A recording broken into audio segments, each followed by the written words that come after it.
Hello? Hello, hello? Are we live? What's up, everybody? We're testing out something new today. We're streaming to Twitch and YouTube.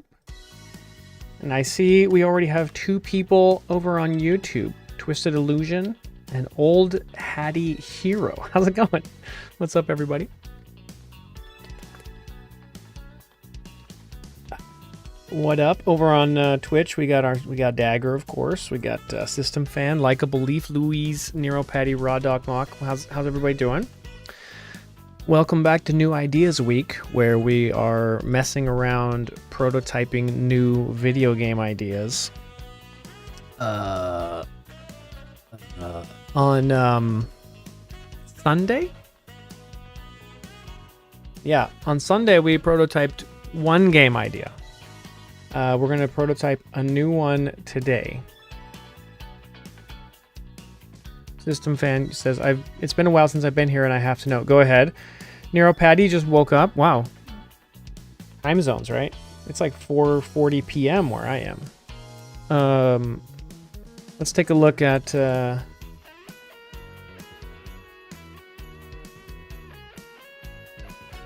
game we made on Sunday.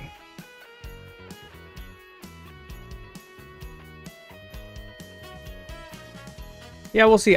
Recently I had been dual streaming Twitch and Twitter. And then I switched to this new computer and something seemed to have broken because this, or maybe not, I don't know, but the stream on Twitch seemed to be weird. So I was like, maybe I'll try YouTube today. So we're trying YouTube today. I don't know.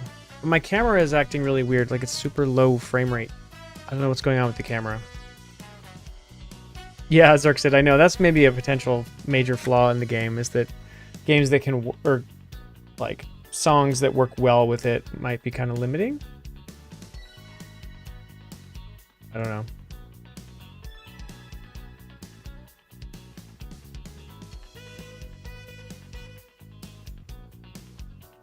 Oh, by the way, don't redeem a level, System Fan, because I'm on the wrong computer.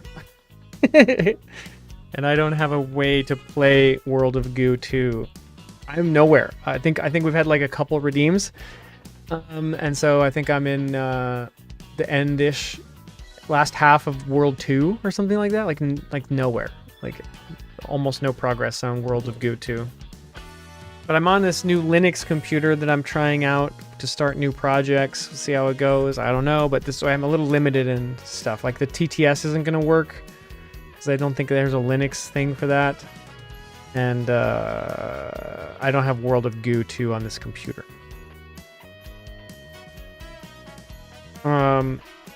Yes, it's the rhythm typing game Twisted Illusion. Yeah, so a game I made on Sunday is this game.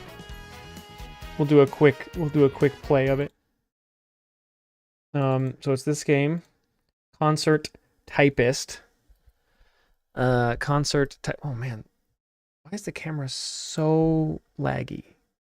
What is going on with the camera? Let me try restarting the camera.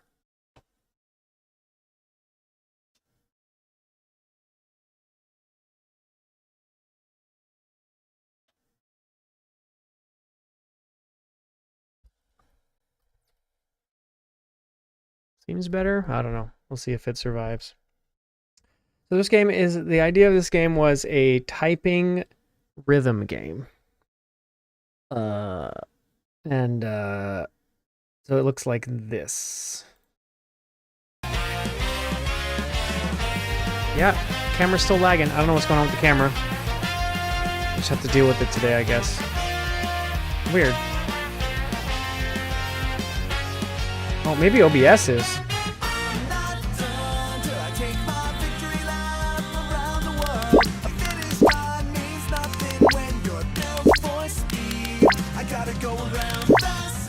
Is the frame rate good on the stream or is it crappy?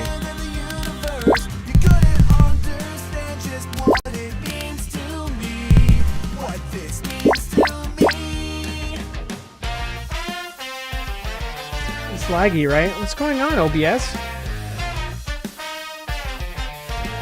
What's the problem here, OBS?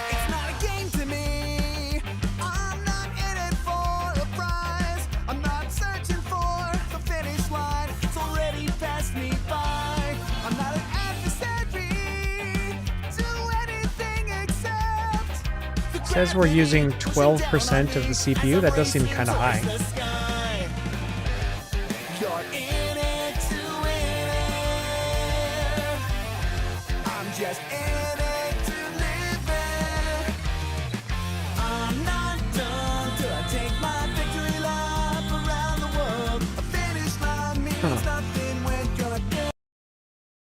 I wonder why OBS is so mad. It's definitely not doing good. It's not dropping frames, it claims, but the quality is really bad. What's the problem here? Maybe... Huh. I did switch to... Oh, God. I did switch to outputting at 1080 instead of 720 or whatever, but that doesn't seem like it should do that.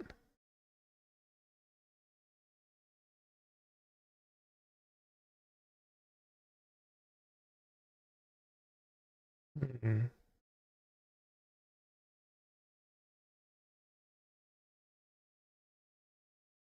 Hmm. OBS is definitely crappy. Yeah, maybe it's the YouTube thing. Maybe restreams. I don't see why that would matter. I don't know what's going on. I've never had this problem before. Yeah, you can see even the video is choppy.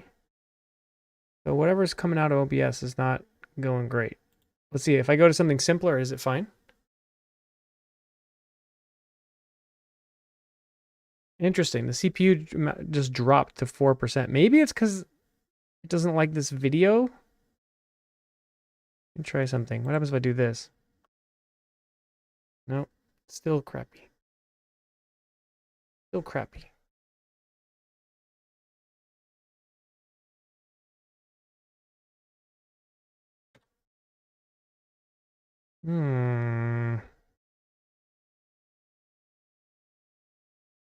We could check. Is it the green screen? Oh, this is fine.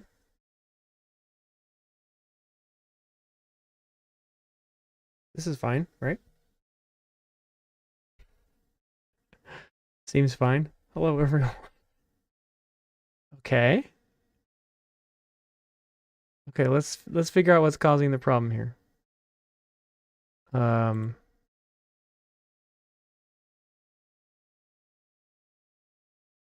Yeah, I think it's the screen capture.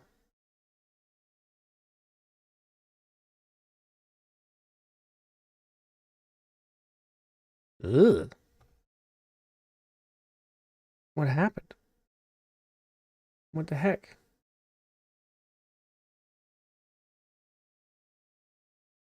Oh, the screen capture is like super. Eh, eh. Oh, now it's okay-ish? What's up, Bingies? How's it going? We're trying to figure out what's causing OBS to struggle so much right now, because it's definitely struggling.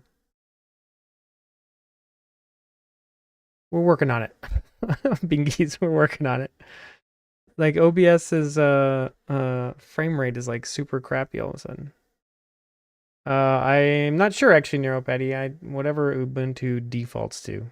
Probably Wayland, right?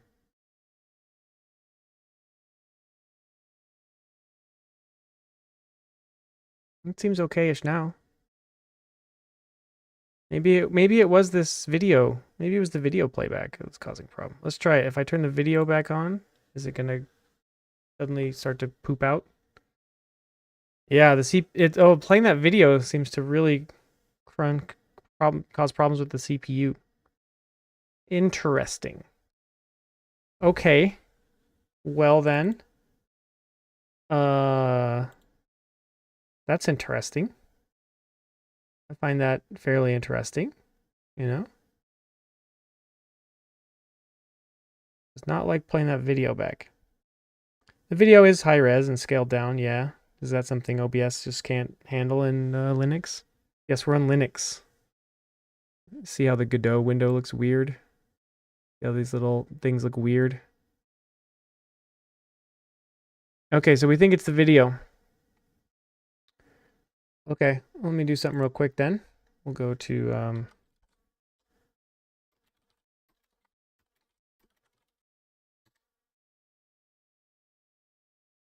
yeah, it's weird that it's suddenly having a problem. And it's kind of on and off. Like right now it's okay. And then it'll struggle. It does feel like it's probably related to the video though. Like maybe every time it restarts the video it freaks out or something. It's like right now it's fine.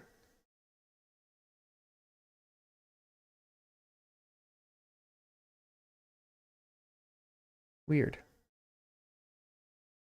Absolutely weird. Okay, well we'll do something real quick here. We'll just plop this down.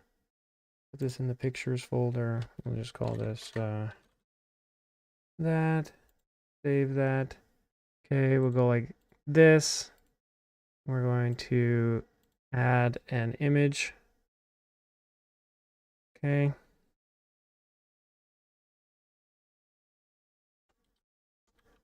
You know, it's a new computer. Stuff's gonna be weird. This.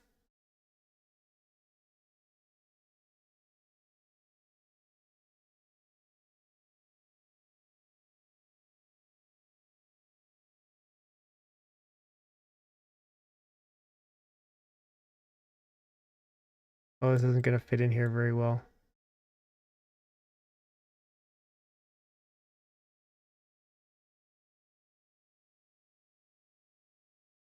Wait, we can do the like OBS like this business here.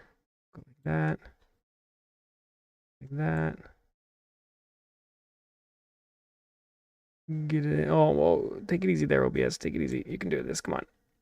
You got this. You got this, OBS. No. It's okay. It's fine. Okay. There we go. Whatever. Good enough, right? There we go. Okay. All right. Maybe that'll still be better. We'll see. We'll see how this does. All right. So anyway, yeah, we made the typing game. Typing game was kind of a fun idea, but we're going to start a new one today. So let's make a new project. And we're going to call this, what are we going to call this? We're going to call this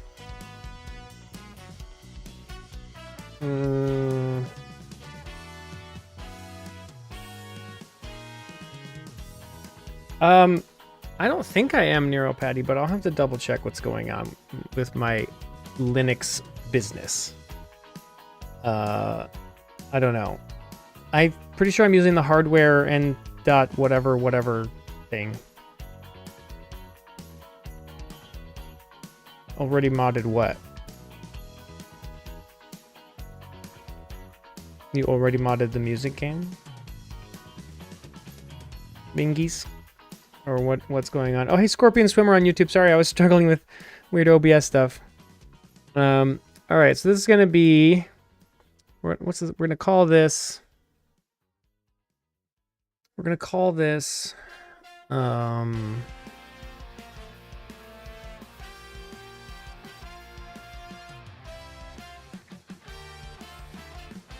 gonna call this Burning Quake.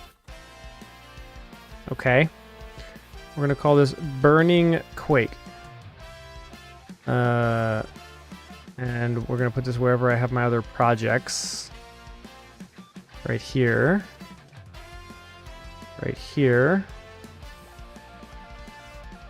Select folder.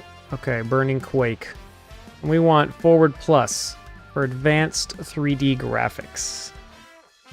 Okay. All right. Oh no. Okay, are we still streaming? I think so. All right, welcome to the Godot game engine, everyone.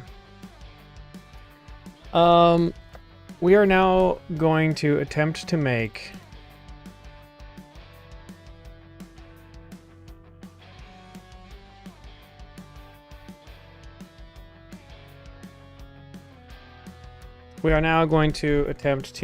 the closest thing that I would ever make to a first-person shooter. Yeah, now the green screen's being all weird today. Like everything with the streaming is just off today. Everything with the streaming is just a little bit.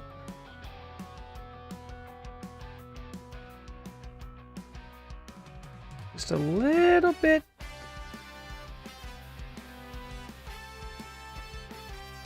Okay, so I don't tend to like making games where you shoot enemies and stuff. But I've always wanted to make a game where you run around and put out fires. Always wanted to make a game where you just run around and you put out fires with some kind of cool fire hose. So today we are going to prototype a first-person fire hose game. Okay, that's what we're gonna do. Yeah, ostensibly, my favorite Sega Saturn game is Burning Rangers, which is technically a third-person science fiction version of putting out fires. We're gonna need like a little environment so that we can run around, which means we're gonna start off today's stream by learning about Power Watch Simulator, but you're a firefighter. Yes, basically, except I think it's gonna be more like neon white. So let's go with, we want to do Godot CSG mesh. They have a whole like CSG thing. I want to learn how to do it. Ember, did you play Ember? Ember. Oh, no, but this looks pretty cool. Like, is this a VR game?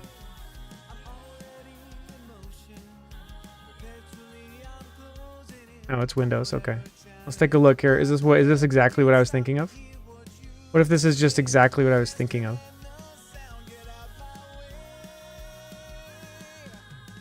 Yeah, okay, this is kind of what I was thinking of. You run around, you put out fires, and you rescue people.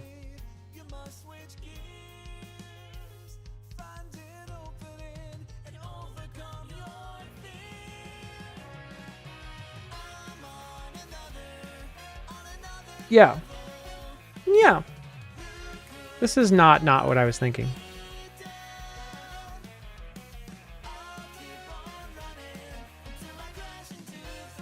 Is this a popular game? Okay, it's fairly popular. It's encouraging. It's encouraging. I don't have the cool zoom in thing on here yet. I need to get the zoom in thing working. Is the quality back down to crappy again? What is going on? It's because we were watching a video? Something's up with this. Okay, prototyping levels with CSG. Create the most common shapes by combining primitives. There's no built-in support for UV mapping or editing 3D polygons, though extruding 2D polygons can be used. In addition, CSG can't reliably create meshes made up of multiple nodes without holes. If you're looking for you could use Funk Godot or Cyclops Level Builder instead. Okay. Alright, I wanted to try out these CSG nodes though. Like that seems kind of fun, right? I don't know what's going on with this stream. I'm very disappointed in the stream so far. I don't know what's going on. Maybe if I don't know. Something's up with OBS. The only thing that's different is that the output is at 1080 instead of 720.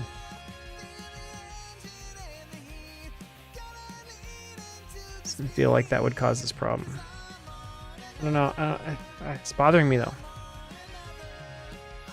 Okay, yeah, you can all stop scolding me for double checking quality settings for a stream. Okay, I've been streaming for multiple years. Okay. And last time the problem was it was only at 720p, so the only thing I changed is I changed it to 1080. That's it. That's the only thing I changed. What's up, Bad Cop? How's it going? We're not coding in Bash today, so you probably won't be too interested. Downscale filter, no. Like, I don't get it. I don't know what happened.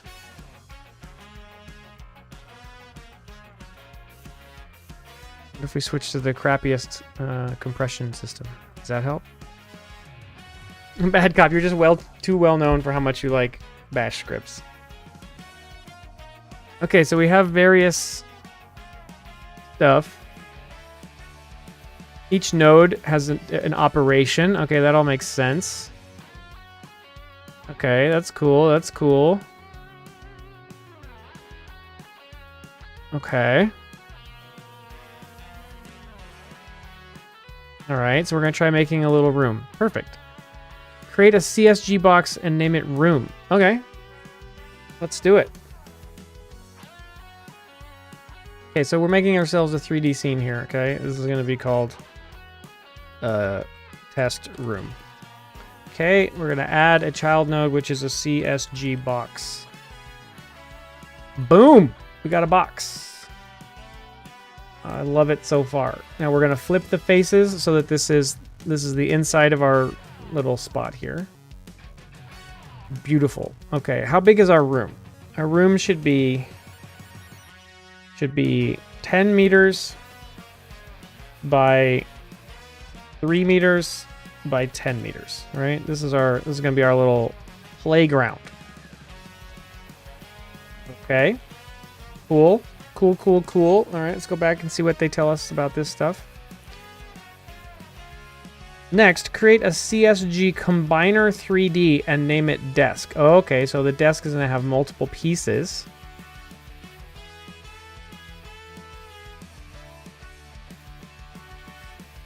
Okay. So we're going to make a CSG combiner. This is going to be the desk. Okay, so this is going to be the room. This is going to be the desk, all right. It's going to be a union. And then we need a bunch of children CSG boxes. Okay, okay, I see, I see.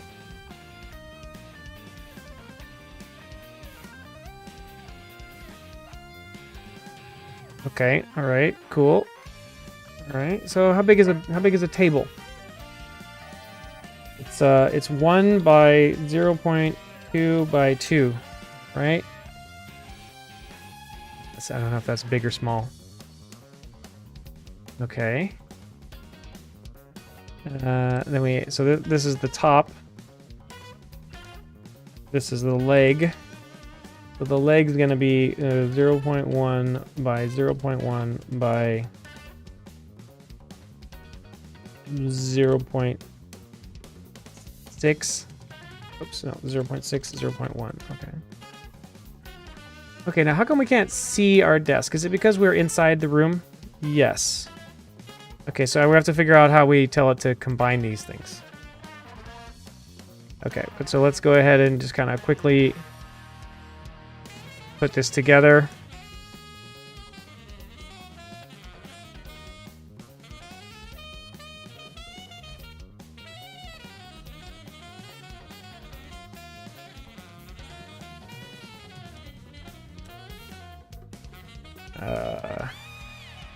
There we go.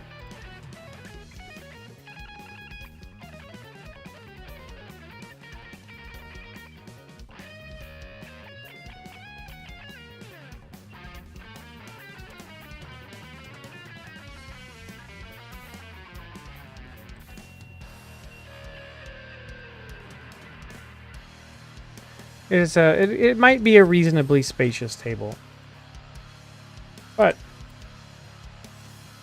you know, I don't know. It'll be fine. Let's just see how this works. Okay, so there we go. We have our little desk. Okay. All right. Now, and then they make a bed, and then they say,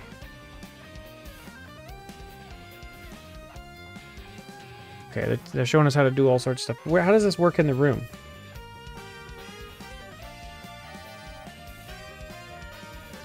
Okay, so the only thing that seems different here on my end is when I put the desk inside the room, it's gone. Okay, so this must be because of this. This needs to be subtraction? Nope. Intersection? Nope. It needs to be union, I feel like. But this is because maybe this should not be a child of it? Should it be like a sibling? Oh, it should be a sibling. Interesting. I see, because these are separate bits. Okay, that's fine. That's fine. Okay. Okay, we're getting somewhere here. Yeah, we were on the Godot docks there a moment ago. Yes, yes. Negative 1.1-ish. Put this on the ground. Okay, there we go.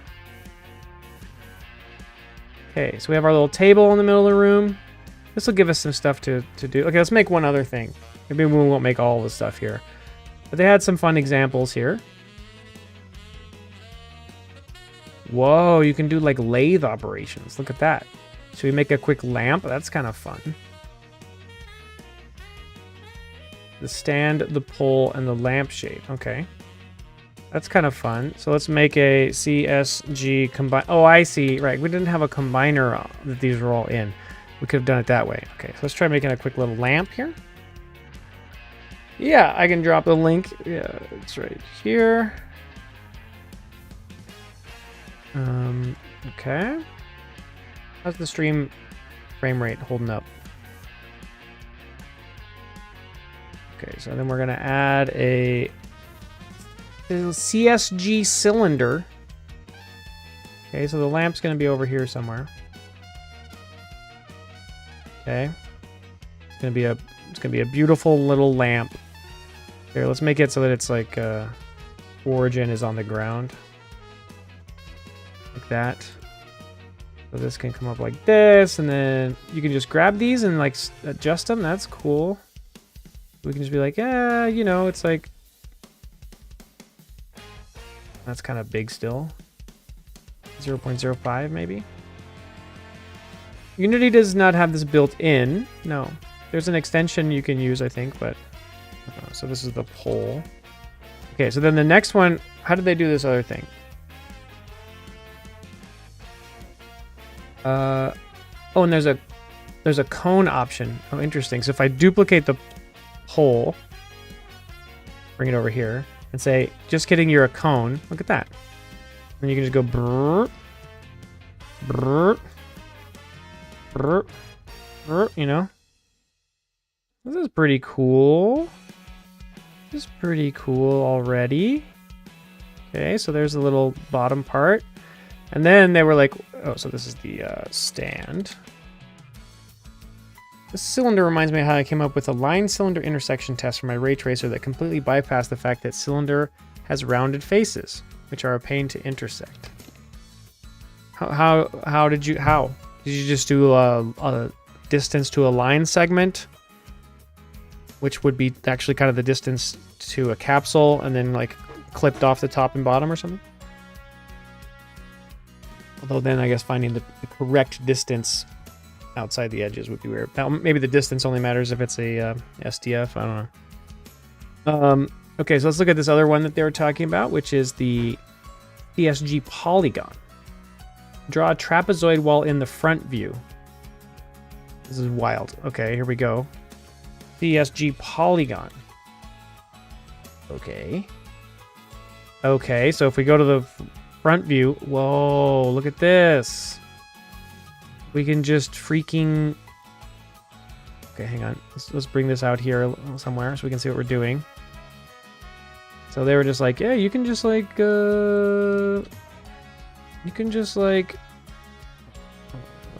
make a little... Okay, it's slightly annoying to edit these points. But you could just go like that or something.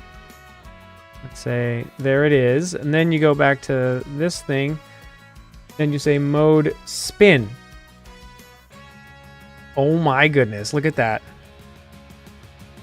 Involve reframing the cylinder and line in 2D as a line AABB. Oh, that's freaking smart. That's super smart. Make sure the points are even, so we do that here. 0, 0.5, 0.2, 0.5, 0.5, 0. There we go. Now it's freaking, you know, glorious. Look at that. Okay, I have a feeling that's a very tall lamp.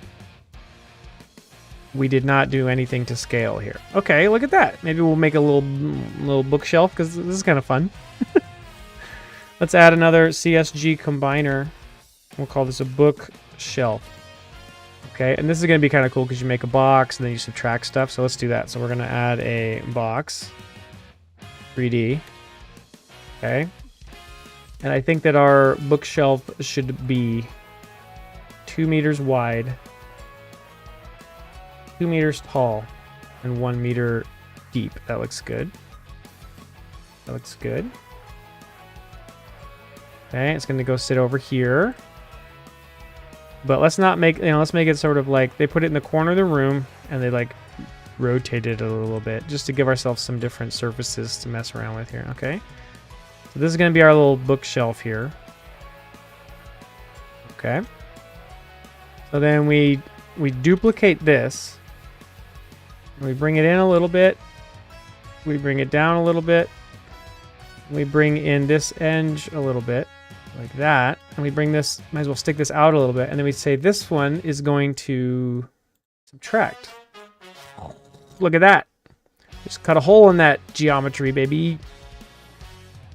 And then we'll add another box 3D. It's gonna be a shelf. We just go like this, and then we go like this. And I guess it doesn't need to go all the way to the back edge here. It could be like that.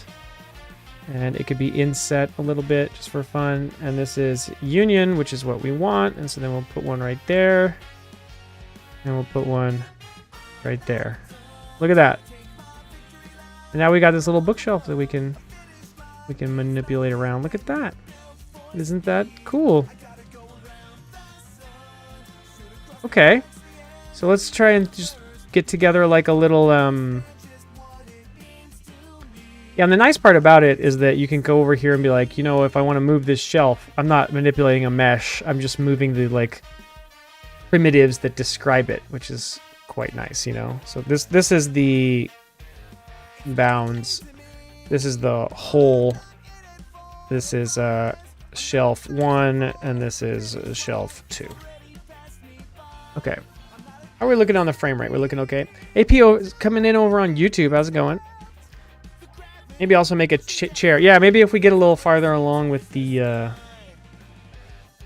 prototype, we could make the environment more interesting. Okay, so let's make a folder for materials.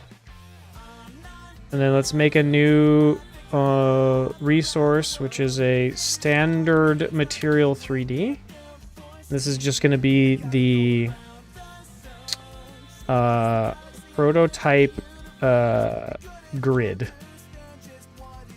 Okay. So this grid is going to have... Do we have a quick way to make like a checkerboard texture? Probably not, right? We just go get one real quick. Let's get like a...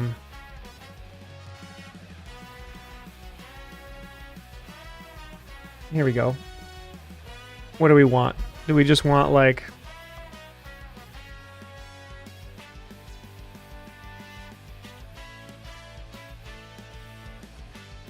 Now we're going to have a bunch of water splashing around, so maybe we want something like this. Look at this, Godot prototype. There it is. Save image as. This is exactly what we want. We want to go to projects. Hey, go back.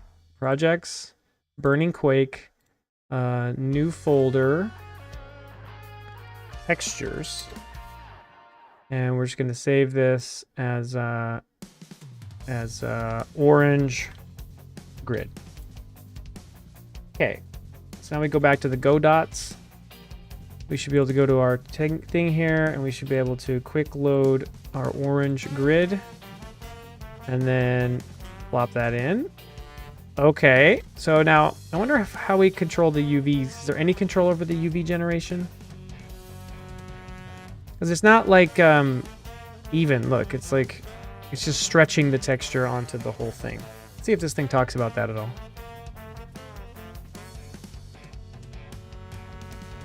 Using prototype textures. Okay, triplanar mapping. This is exactly what we want. This is exactly what we want. Okay, so we just need to go to the UV section of our, I love how some of this stuff is built in. This default Godot shader has so much stuff. So you can go down here to UVs and say triplanar. Hey, look at that. Now we're talking. Now we're talking. Look at that. We can see that this is 3 meters tall. Beautiful. What we might even do, actually, is let's make it so that the room is like on the ground. So that would be that this is at 1.5. So the room is like on the ground. There we go. Surprised actually that the triplanar stuff is moving with it. Oh, I think I get that. I think I understand that. Okay, so let's change it then, actually. Change this back to this. And instead of that, we could...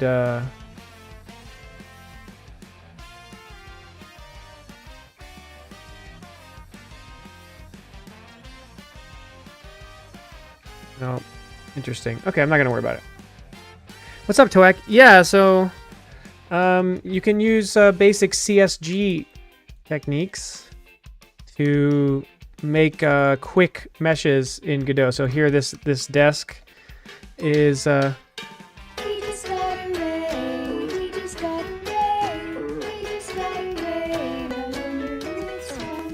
What's up?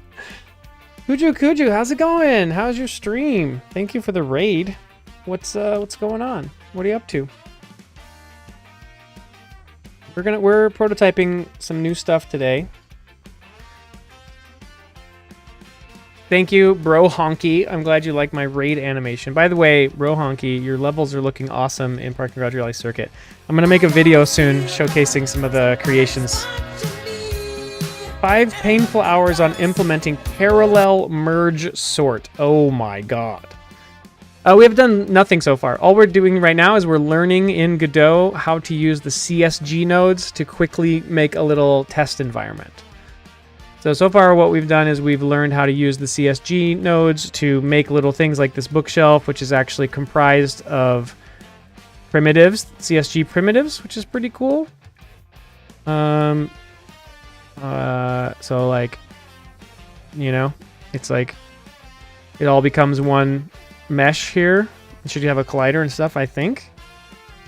We're going to find out. And then we were looking how to do quick triplanar textures. So now we've got a little environment we should be able to walk around in. So now we need to try making a first-person controller. So let's save this scene. We're going to make a little folder called scenes. We're going to call this test room, save. We're also going to go to project settings, and we're going to say that our default scene is this scene. There we go. Okay. All right. Okay. So we need to make a first-person character controller. So we're going to add a child node, which is a character body 3D. This is going to be the player. Okay. Because I don't want to use a rigid body. I want to use move and slide, I think. Okay, so here's our little character.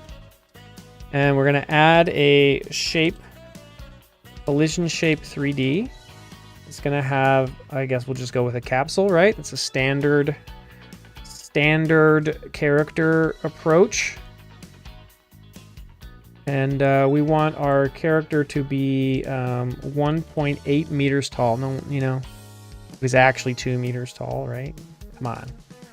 What kind of wild person is actually that tall? And then let's make this like 0.3-ish. We can get kind of close to things, maybe 0.4. Okay, so that's going to be our basic collider. All right, for our moving and sliding. Now we'll see, you know, I haven't actually made a good first-person character controller before, so this will probably take some iteration. Okay, but so this is our full shape. Okay. And then we need a camera, right? So let's I'm gonna try adding a neck. I don't know if we actually need it or not.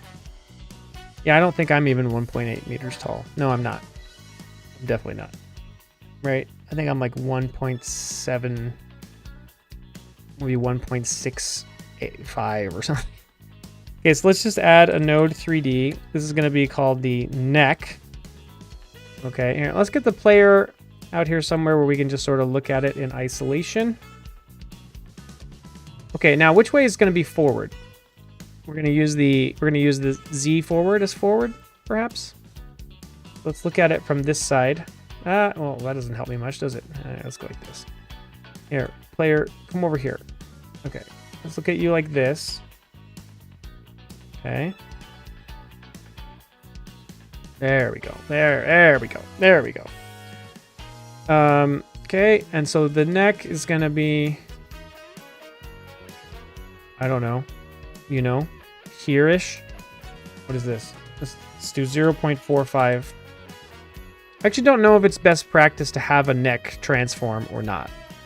And we'll add another one, and we'll call this a node 3D, and we'll call this eyes. And we'll bring this up a little bit and forward a little bit. But now when you look up and down, we'll actually like do this. You know what I'm saying? We'll actually rotate the deck, and then the eyes would be a nice place where we can add the camera as a child. So we're gonna add a camera finally into the system here. Oh look, the camera wants to look in the other direction. Okay, so do we trust Godot? Do we say we should look in the negative Z? I suppose. 5'11" in the US. I am. Yeah, I'm not 5'11". I'm like 5'8", 5'9". I think I'm kind of short. All right, well we'll do negative. So eyes should actually be over here. Okay, so there's that. Now what's a good FOV for a first-person game? 75 degrees. Probably somewhere around there, right? Okay, so there's our... So then, in theory, what we're going to do is we're going to rotate this when you look around. Like that.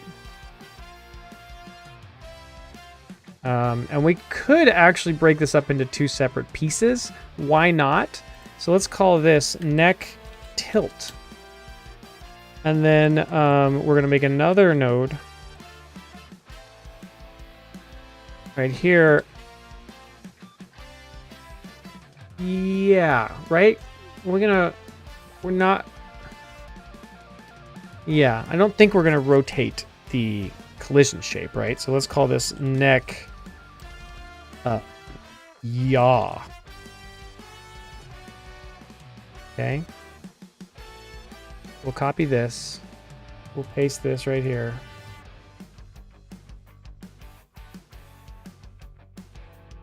An FOV is 60 is usually the default for FPS games. Really? I know Unity defaults to 60. 60 seems kind of narrow. I don't know, but maybe not. Maybe not, you know. I guess that's the vertical FOV, so you actually see more than 60 kind of based on the aspect ratio of the game view. Okay, so here's our little player structure. Okay, let's go put the player into the world. What happened to the lighting?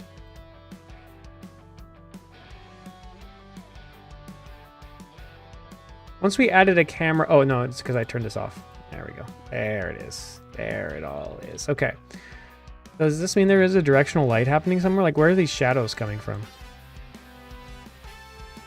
I don't have a light in this scene. Where is the lighting coming from? How is there light? Is there just like a fake one? Oh, yeah, look. We can like preview a sun. Oh, that's interesting. That's quite interesting. I didn't know this had this cool little fancy thing. Okay, but we actually probably want our own light, or maybe we don't care right now? Probably we don't care right now, I guess. What happens if I run this?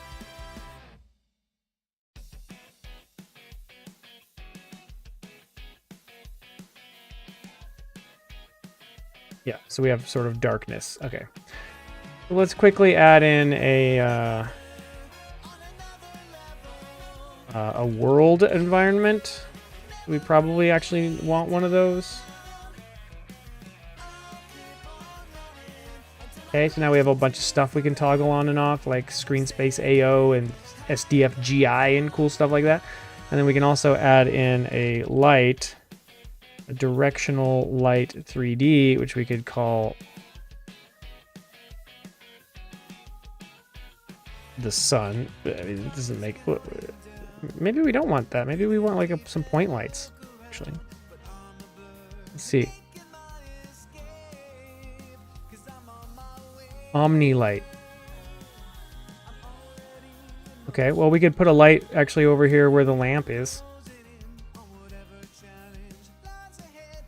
Look at this. It's like an actual 3D game.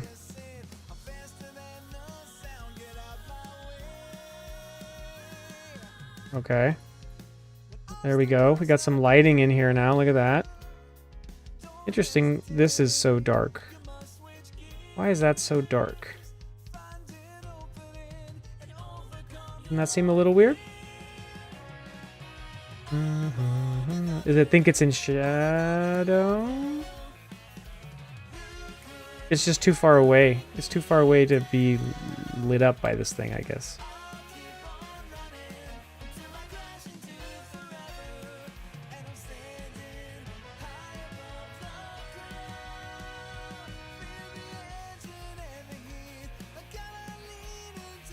Where are these shadows coming from? Is there a ambient light or something going on?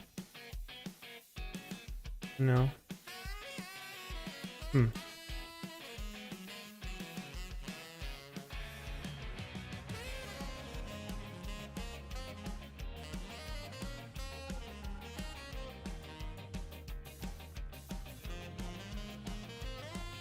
Okay, so we'll do that, and then we'll add another one in the center of the room, as though there's a light, a ceiling light of some kind up here. Like that.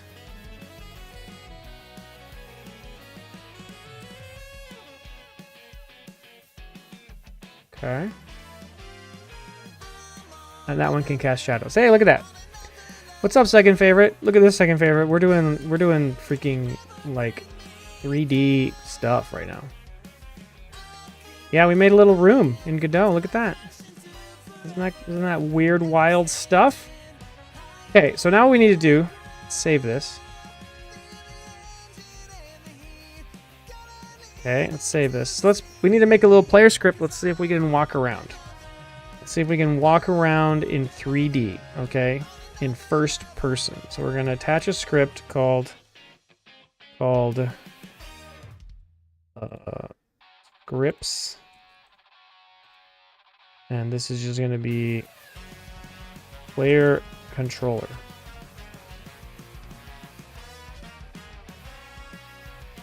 And it's a character body 3D. Yes. Okay.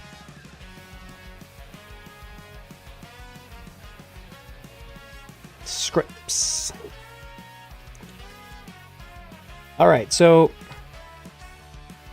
the shadows might be well, let's go back and look at this real quick. It is weird that there's like two sets of shadows. Oh yeah, it's no. Preview sunlight. Oh yeah, so if we turn off the preview sunlight, now this is what it looks like in game. This is what the game looks like right now. Okay, so we could make this light like a little brighter, maybe.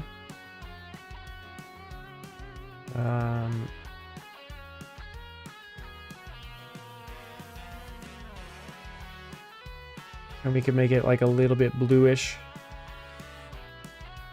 And then this other one, we could make it a little bit warmer.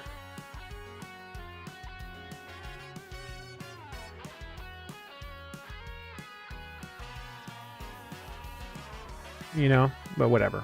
Okay, so there we go. That's better. All right, let's go to our script. Okay, so we need some references for our player. Makes the camera tilt a little bit. Does Half-Life 1 do that? Ooh, that's fancy. We can do that. All right, so we need the neck yaw. We need the neck tilt. I don't know if we need the eyes, but we'll grab onto it. And we need the camera.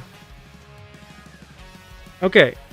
So, let's just say tilt max, right? Oh, let me make this a little bigger. There we go. There we go. Now we're streaming. Is going to be, 85, I guess, degrees. We're going to do this in degrees. Because why not? Okay. So, oh, I made a tiny test map and couldn't get it to show up. Oh, okay, did you post in the Discord yet? There's a couple annoying steps, like you have to modify a little config file, CFG file, and all the names and everything need to match up just right, or it won't load properly. This week I'm gonna try and do a round of work on improving, fixing up some stuff, PGRC modding. Possibly trying to make some better error messages and stuff if things don't load properly. Okay, yeah, let us know, second favorite, but I bet we can figure it out. Okay, so we're gonna need like oh yeah, definitely, bro. Okay, the ultimate goal is to make mods available via Steam Workshop. I just gotta get there over time. But yeah, definitely. People are already making super cool levels. Like, yeah, we need people to be able to find those and play those. Okay, so we need to do. Let's just get the world's like most basic first-person thing working, right? So we gotta say input mouse mode equals mouse mode captured, right? Isn't that the one we want? Yes, the house will be hidden. The mouse will be hidden, and its position locked at the center of the window manager's window. This is like first-person mode. That's what we want. Okay, we capture the mouse. And then in I guess we'll do this in. Now you want to be able to look around in process, right? As fast as the frames can render. Movement we should do in physics process, but looking around should be done in process, right? Or I guess, yeah. All right, so how do we? I guess what we need is we'll have like a var neck tilt angle, which is a float, right? We don't really care about yaw. We just let that YOLO around. We're probably going to need some sensitivity settings. Let's do that. Let's do export var sensitivity yaw, right? And then export var sensitivity pitch. Do people normally want these to be different numbers? Probably not, right? That would feel kind of weird. They probably should be the same numbers. But maybe not, actually, because you want to be able to like turn around but have more precision looking up and down or something. I don't know. I don't play enough first-person games. But why Godot? Godot is great. I've made tons of games in different engines. I've used my own engines back in the day. I've used a lot of Unity. And I'm trying out Godot now, and I like it. I like it. It's fun. Okay, so blah, blah, blah. So actually, let's do this in input. But I've had a bit of a complaint with Unity over time, which is basically that it's just gotten slower and slower to iterate with over time, and you have to make way more decisions about all the different possible combinations of their renderers and physics and CS and input systems and UI systems, and like it's just kind of big and bloated, and It's not as fun and iterative, and Godot feels like if you rewind time to back to like late Unity 5 era, before they started doing the year-based numbering, Unity was really fun to work with and flexible and quick, and they had one of everything, and it worked pretty well. And so Godot feels like that. So it's just fun to use. It also has a couple things that are really great. Like it has a lot of great ways to do just quick things like generate a gradient texture, or set up localization, or do a quick tween or delay, or like it's nice. I like it. Okay, so we want to say we want to say var mouse motion event. Let's just call this like mouse move, which is an input event mouse motion equals event as input event mouse motion. And then we say, okay, so if it is one, then this will be non-null. And then so we can say mouse move dot relative, right? This is going to be a vector 2. So then what we can do is we can do, we'll do yaw right here. So we're just going to say neck yaw rotate. Rotate. What's the difference between rotate and rotate object local? Rotates the local transformation around axis. Rotates the local transformation, a unit vector. The rotation axis is an object local coordinate system. Okay, I don't think we care. I think we can just use rotate. So we want to rotate by the axis of vector 3.up. And the amount is mouse move relative x times yaw sensitivity yaw. Sensitivity yaw. Open source capital W. Yeah. How about using Unreal? Yeah, I've just never really wanted to make like super shiny games, and Unreal seems like that's what it's for. I just like making smaller games, more lightweight games. I tend to try to target lower spec, devices and stuff, and I don't know. I've just never really felt like I needed Unreal, even though Unreal seems cool. I don't have any beef with it. Okay. Oh, okay. So that's that, and then we're gonna do pitch. Okay. So this is gonna be neck. I guess we should call this pitch. Pitcha. Oh no, I'm calling it tilt everywhere else, so let's just call it tilt. Although tilt feels like this, so actually let's rename this neck pitch, and we'll change this. Oh, we should change this too. Let's do this. Let's make these unique name, and we'll call this cam, and we'll make this a unique name. Then we'll get rid of all this and redo that with nice, fancy unique names. So now here we can do is we can say, yeah. So this is now going to be called pitch angle. We're going to say instant angle equals lamp F neck pitch angle plus mouse move dot relative dot y times sensitivity pitch. Okay, and then that whole thing is going to be between negative max. What is it? What did I call it? Oh my god. Tilt max, let's call it. Pitch max, thank you. So this should be from negative pitch max to pitch max.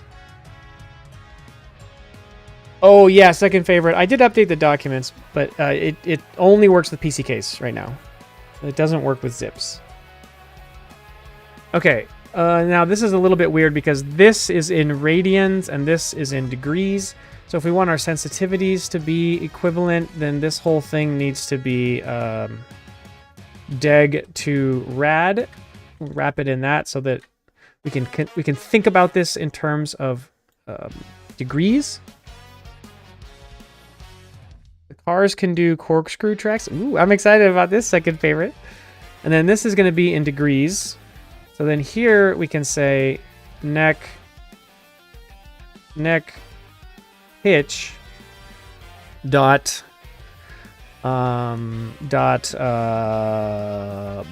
basis equals basis, and we're going to use an axis angle, so we'll say vector 3 dot right, comma deg to rad neck pitch angle. Okay, this should be enough code to look around. So as soon as we have enough code to test anything at all, we should test it. So let's go like this. Let's go here. Let's actually save our player out as a scene. So we'll go scenes, and this is the player. Save. Okay, cool. So here we go. We're going to start staring at this wall over here. F6. Okay, we can look around. We can look around. And everything's backwards, according to my preference. Okay, so like negative 0.5, negative 0.5, F6. Okay, look at that. I can look around. And we lock out at 80 whatever degrees. This looks pretty good. All right, it's time to move around, y'all. The stream quality could be better. I'll work on it. I got to figure out what's going on with my Ubuntu. All right, it's time to walk around, y'all. Okay, so in order to walk around, we're gonna need some variables. We're gonna need export var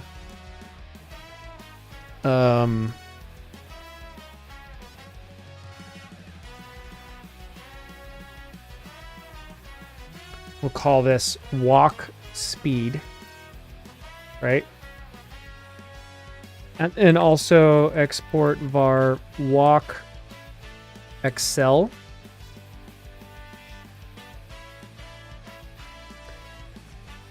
Okay.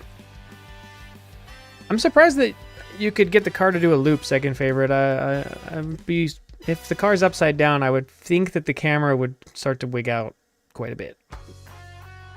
But maybe if it's a tight enough loop, you can get away with it. But yeah. What's up, Forrest Jones? Thanks for stopping by and checking in on YouTube. Yeah, I'm trying out streaming into YouTube and Twitch at the same time today. I don't know, you know, why not? Is there going to be some fast-paced movement? Yes, there is. So we probably want very high acceleration value. We also probably want...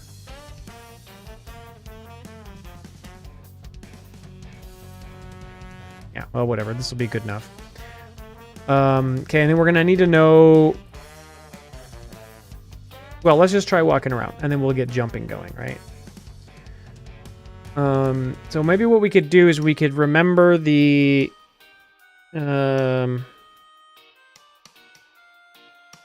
like we could have like a variable for the like goal velocity. I'd work with a small one. I got 3 sizes, but I got too excited and need to make some lights. Okay, nice. Egg hog. Someone on YouTube has chatted with the words egg hog. Okay. All right. Okay. Welcome in. How's it going?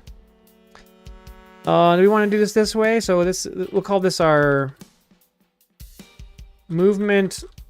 We'll call this input goal vel. Okay. This is going to be a vector 3.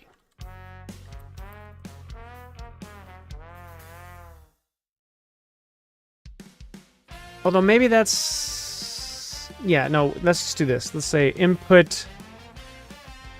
let's just call this movement input. So this is going to be the input from the sort of left stick. Dagger just commented with an egg and a pig of some kind. Egg hog, okay. Am I missing something? I feel like I'm missing something. Okay, the movement input. So I guess real quick, let's go to project, settings, input map. And let's add a new action. We'll call it left. No, we'll call it... Yeah, is that the way you do it? You do it left, right? Yeah. So this is going to be we'll movement left. At. And then movement right. At. And then movement forward. And then movement back. Okay, and then this is going to be the A key. This is going to be the D key. This is going to be the dubs key, and this is going to be the D key. We might as well throw in the controller while we're at it.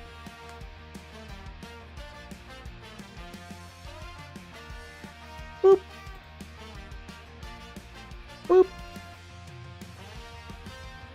Boop. Boop. Okay. And I guess we could add controller move. Yeah, let's not worry about the controller. This is good enough. All right, so then down here, so I think we're going to do movement in physics process, right? So let's, maybe we don't even need this, actually. Let's get rid of this. All right, so let's say var movement input, which is a vector 2, is going to be equal to input.get, isn't there like a 2D thing? What's the like 2D thing?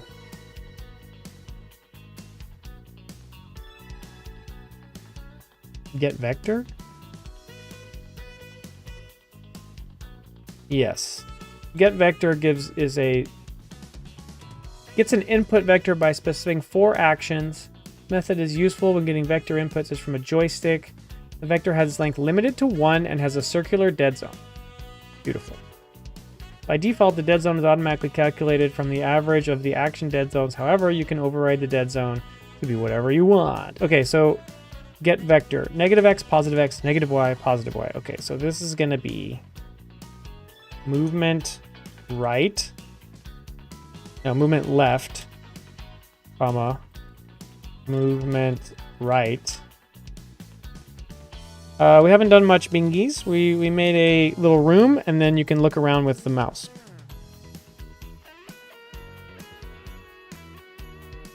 While we're prototyping, you go for a coffee, come back to the Steam release. I was wrong. It actually worked on the largest of the loops. Half pipes make it do a front flip. Corkscrews are fine. Interesting.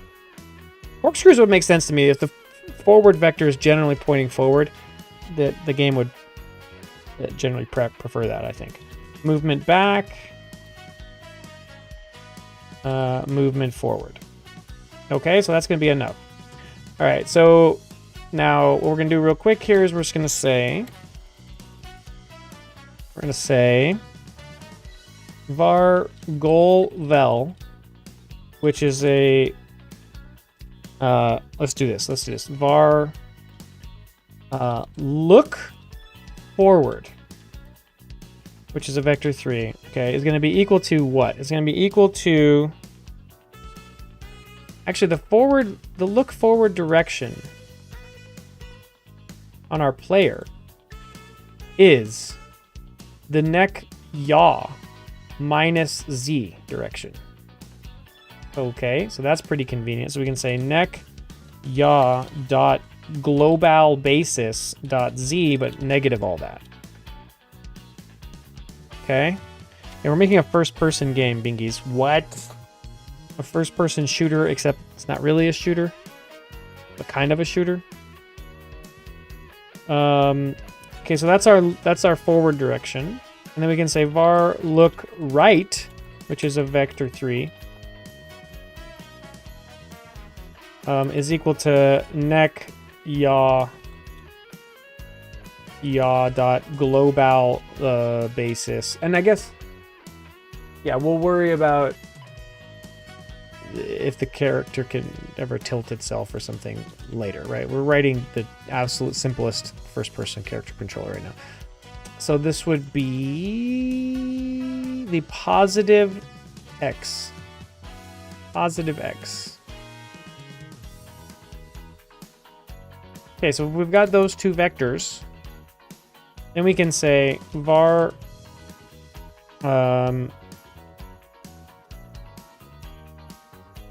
goal vel. I mean, you know, not just trying random things, Idiovic, but, you know, willing to just try out some different ideas that I think could be cool and kind of get a sense for how they come together and what people think of them and stuff like that. You know, I'm trying to force myself to take a little time on this, my next game, and try to be a bit more methodical on how I choose what to spend the next year or so making.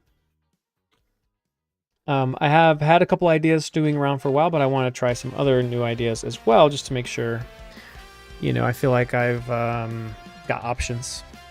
So we've got the rhythm game, the rhythm typing game, and now we're looking at this first-person firefighting game. Okay, goalvel, which is a vector 3, is going to be equal to look forward times movement input.y plus look right times movement input.x. And then this whole thing is multiplied by walk speed. Okay, so this is the velocity we wish we were moving right now.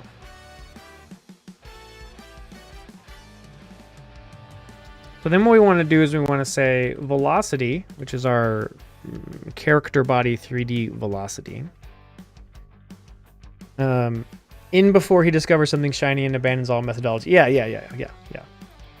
Is going to be velocity dot move toward goalvel by how much you say, by walk excel times delta. And then we call move and slide. Now move and slide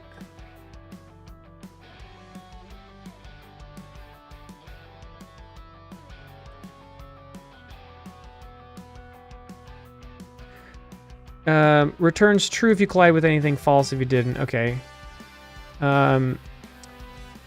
Modifies velocity if a slide collision occurred. To get the latest collision, call get last slide collision. For more detailed information, use get slide collision. Okay, rad. This is kind of stuff that we're curious about. But for right now, let's just see if we can walk around. I mean, this actually should be enough to walk around, except we have no gravity. We need some gravity, probably, right? So let's just throw in some quick gravity. Let's do a little export var gravity, right? We'll set it to a realistic value and then maybe we'll change it. Okay. So then what we could do here is we could say right here, let's just do a little gravity, a little quick gravity. So we're just going to say velocity.y minus equals gravity times delta.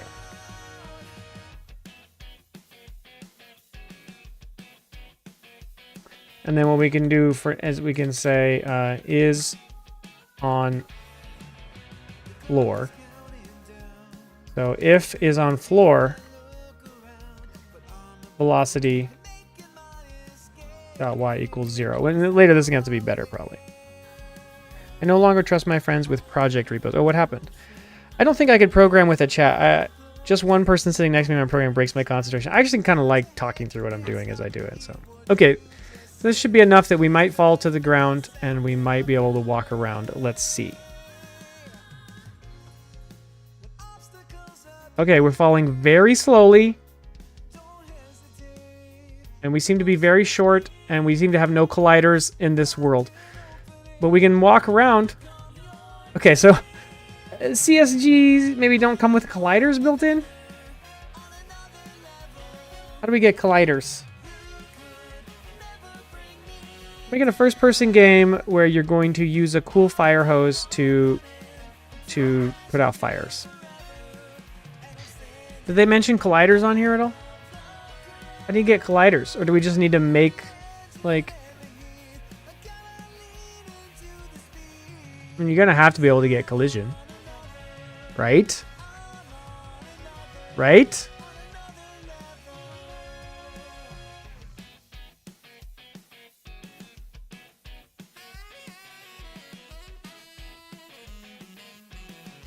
All my UBs have been replaced with Reese's Puffs.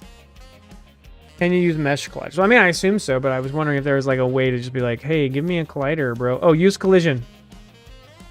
Adds a collision shape to the physics engine for our CSG shape. This will always act like a static body. Note that the collision shape is still active, even if the CSG shape itself is hidden. Okay, fine. That's great. Give me a collider. Hey, desk, give me a collider. Beautiful. Hey, lamp, give me a collider. Hey, bookshelf, give me a collider. Okay, save. F6. Okay, we're going to fall very slowly. Ooh, what's up with our frame rate?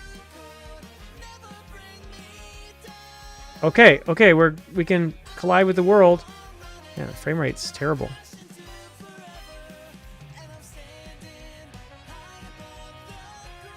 What's going on with the frame rate, bro? No, there's no reason those colliders would be slow. It's just a mesh collider. The fact that they come from the CSG system is not a big deal. I think my computer is just... something is up today. And from the fact that OBS is struggling so much, something is up. I wonder what happened.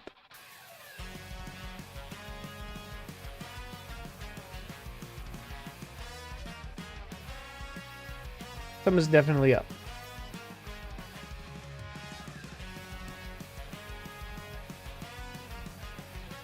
Yeah. Okay, it's running better now. Whoa!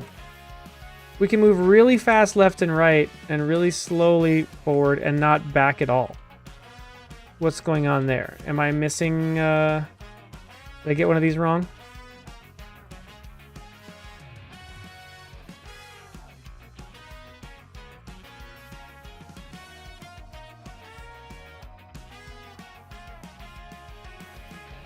Thumbs up with forward and backward.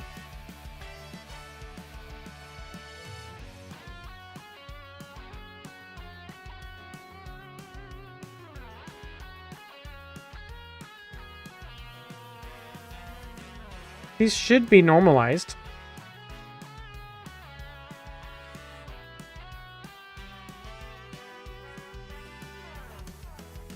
Also, why is gravity so slow? This would be how much you want to accelerate by, which is how much we want to change the velocity by.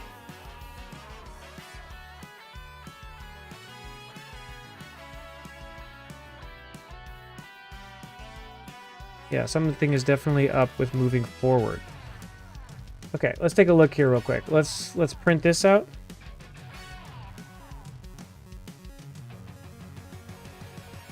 It's a 1. Whoa, why are these numbers so weird?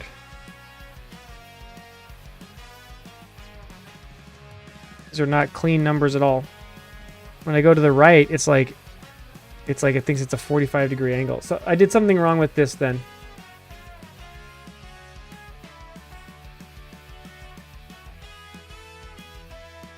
Or did I map them wrong or something?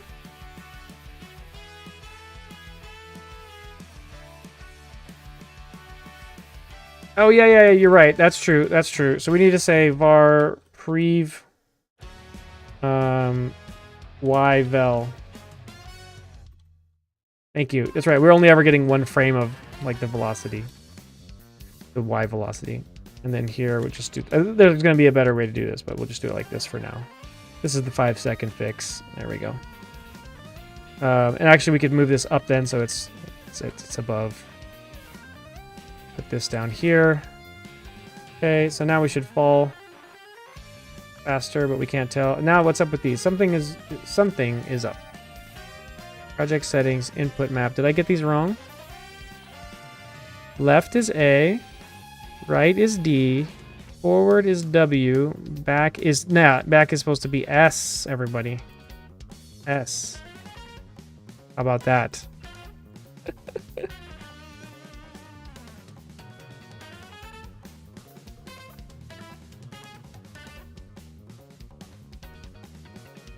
Okay, why are we so much faster left and right than we are forward and backward? Something's up with that. Okay. So what's the deal there? Oh, it's an order of operations thing. We need to combine these two vectors first and then multiply. There we go. Okay, there we go. Look at this. Now we're quaking. I would say the acceleration is a little slow. It's a little swimmy.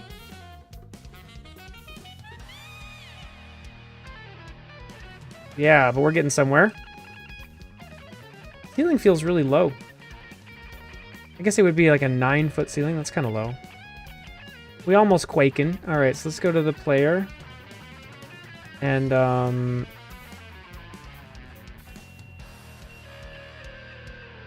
let's go here. Let's make this more like 25. We had a quick jump in just to like be able to jump around. Jump around. So let's go here real quick. Let's go to our room. And let's make it a little taller. Let's make it 4 meters tall, right about there. 4 meters. Boom.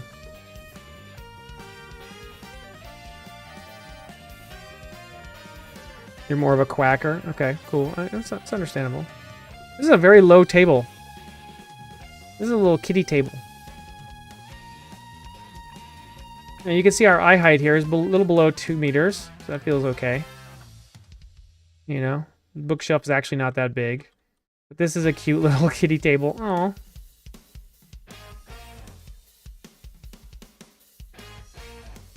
Alright, this already feels pretty good. This already feels pretty good. Alright, so let's go to our freaking desk, okay? The desk is so tiny. What the heck? Let's go to these legs. Make them all 1 meter tall.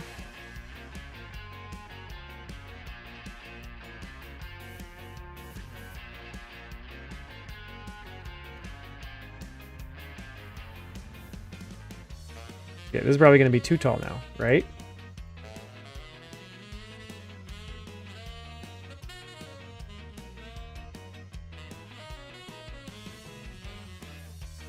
Okay, actually, that's kind of table-ish. Okay, should we make a quick little jump, maybe, just for fun? Maybe we could like make a little hallway or something too. That might be kind of fun. So I would go like this, and I would say, give me a CSG combiner. Go up like this, and we'll call this the rooms. This is room A, and it goes inside the combiner. Whoa, okay, I lost my material, but other than that, it's good. Okay, let's do this real quick. Let's duplicate this, and we'll call this hallway A. Hallway A is going to be over here.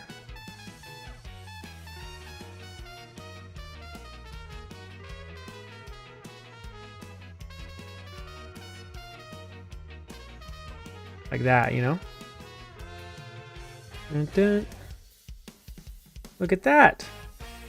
That's cool. Okay. And then we'll go like this. We'll add another little bit to it over here, like this. Dun, dun, dun, dun, dun, dun, dun, dun, dun, dun, dun, dun, dun. Then we'll add a second room. He's a combine harvester. That's a good point. That's definitely an excellent point. Okay, so kind of a little room over here.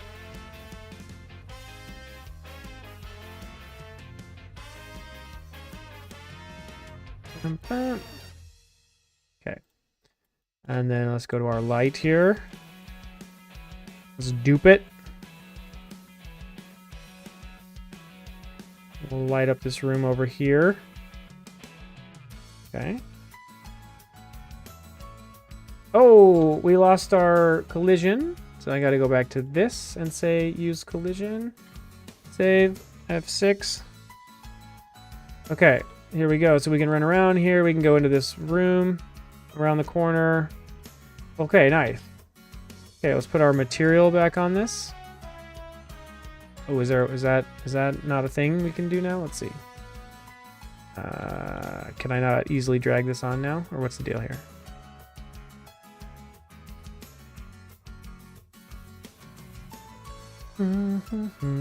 This one has a material override. Is the problem that this needs it? Probably. There we go. There we go. We can clear this out now. There we go. Okay, nice. Check it out. All right, so we got a little zone here, you know? We could probably turn on some ambient occlusion if we wanted. Okay, good enough. All right, so now we want to try and spray water around. This is going to be the fun part. We want to try and spray water around and then build different like spray modes for our water nozzle. Or do we want to put in a quick jump real quick? We could try tossing in a quick jump, like the absolute minimum jump. Okay. Export var jump vel.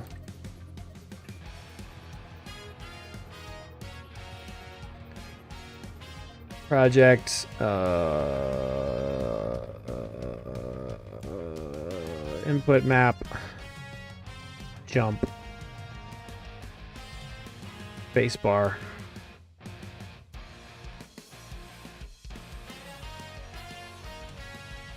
Okay. And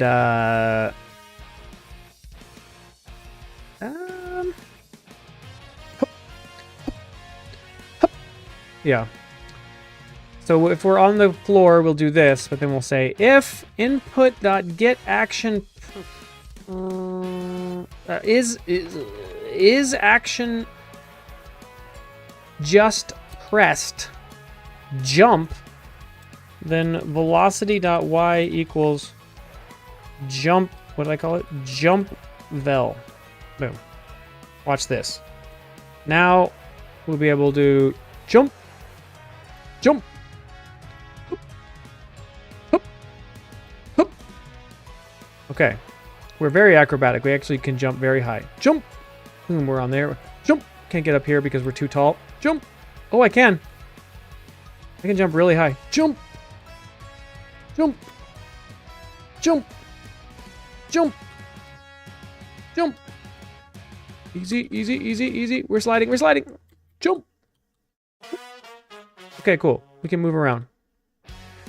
We can move around in our video game. All right. So now it's time to shoot some water around. Okay. It's time to shoot some water around. Yeah. Yes. So let's go project settings. Let's add a let's call this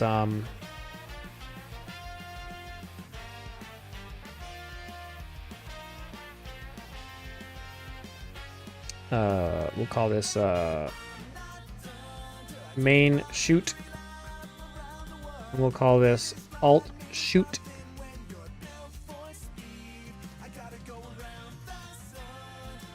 Mouse buttons, left mouse button. Alt shoot is going to be mouse buttons, right mouse button.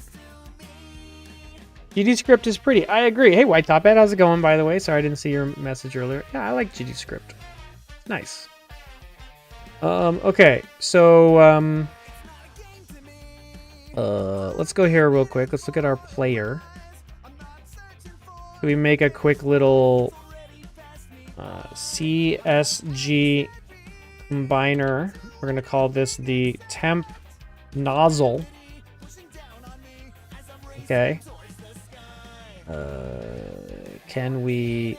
Yeah, we'll be able to preview. Okay, so let's do this. We're going to add a CSG polygon. Okay. How do we edit these polygon points?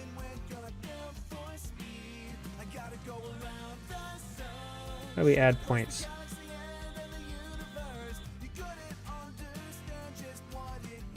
You hold down control or something?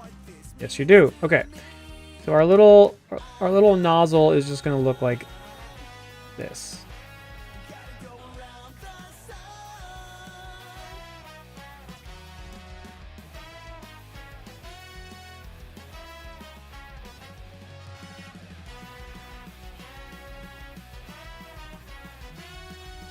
Okay, and then we're going to extrude it to be an appropriate chunky size. Beautiful. Okay. Now we want our nozzle to be let's do Z forward, right? So we'll turn it like this. Okay. It'll be centered, so it's gonna be like that, which would be negative 0.0125.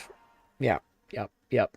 And then, but I don't know if we're ever gonna like rotate this or anything, but we'll build it such that actually no, we don't care about that. Let me undo that. Fine. This is fine. Okay, now let's add a cylinder. Cylinder. Okay. Okay, so cylinder.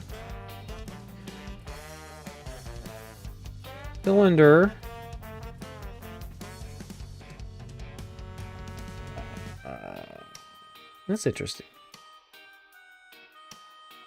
Is this like... Oh, hang on. Here, let's do that. Okay, so this actually wants to be like about here, which is what, 0.0125? Nope. Nope.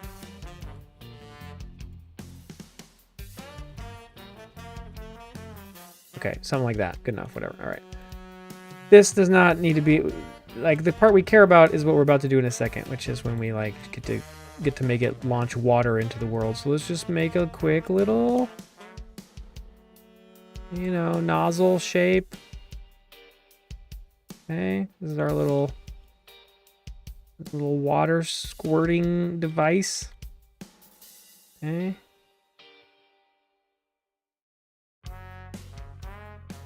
Okay, so this is our little water thing. It's like a typed Python. Yeah, you don't have to make it be strongly typed, but you can, and I do personally appreciate that. Okay, so let's make a quick material for this. Failure music. I know.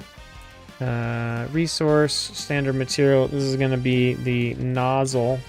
This, nozzle handle.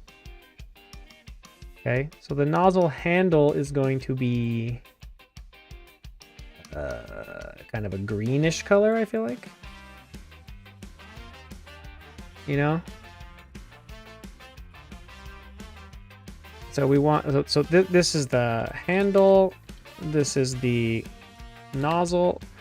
I want this, if I can, I want this to, yeah.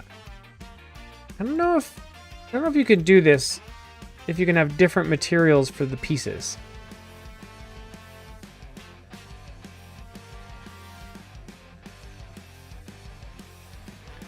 Which would be kind of cool. I don't know if you can. That's right. This is the closest thing I will ever make to a game where you shoot a gun. We don't want to actually shoot a gun, but shooting water seems kind of fun. Okay, so I guess you can't do that. It looks like you have to put this on the whole thing.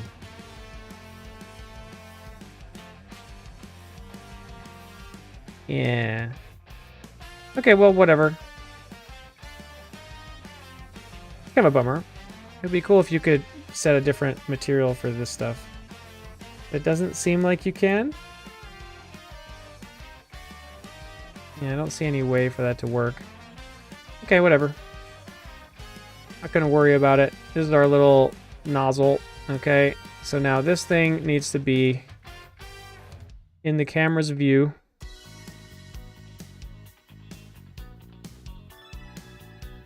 Okay.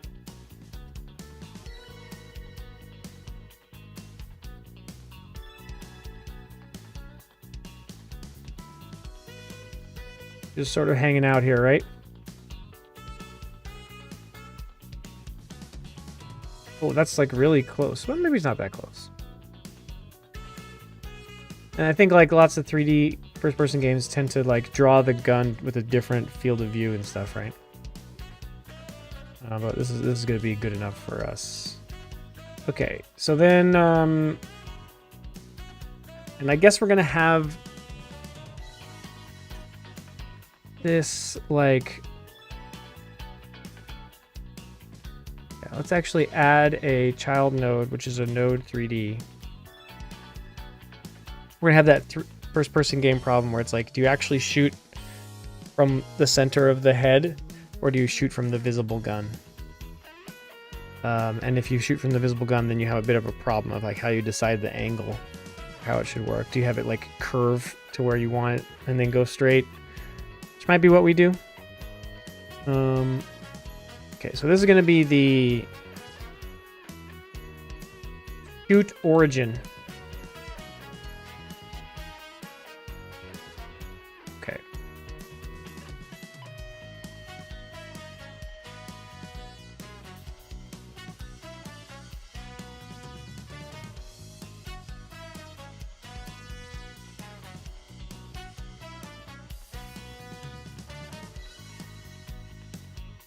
And I actually want this to be this way. Let's undo that real quick. There we go. Okay.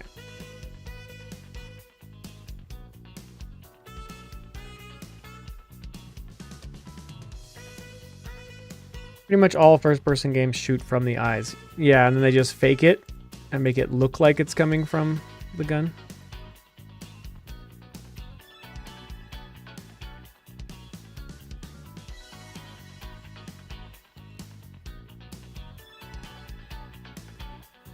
Like the hit detection actually happens as like a scan from the eye point, but the visual projectile is like, or something. How do they do that?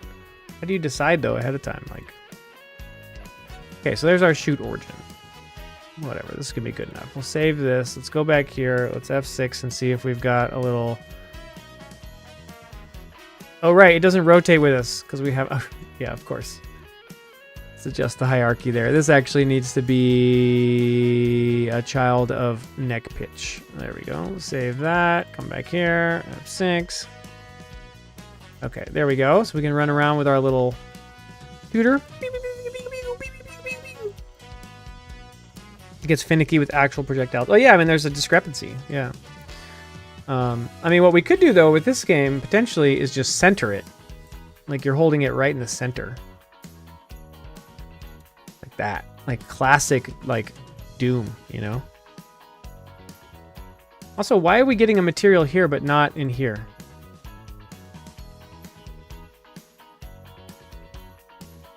Like it's green here, then when we run it it's not green. So I wonder if actually you can, like what if we get rid of this.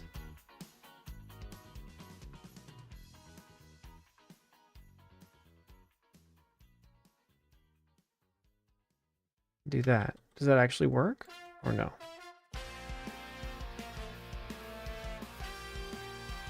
That's why Quake 1 has certain guns centered. Yeah, I think people just originally, they were like, yeah, just center it. And then people were like, well, that looks weird. Put it off to the side. But I think it's going to be fine. Let's lower it a little bit. Okay, I don't know how to texture this thing, but maybe it doesn't matter that much. But if we lower it, we're still going to have the problem of a discrepancy. But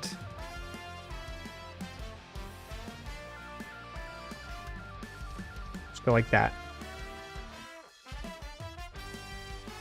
Yeah, the everything you're going to shoot is going to have an arc to it anyway.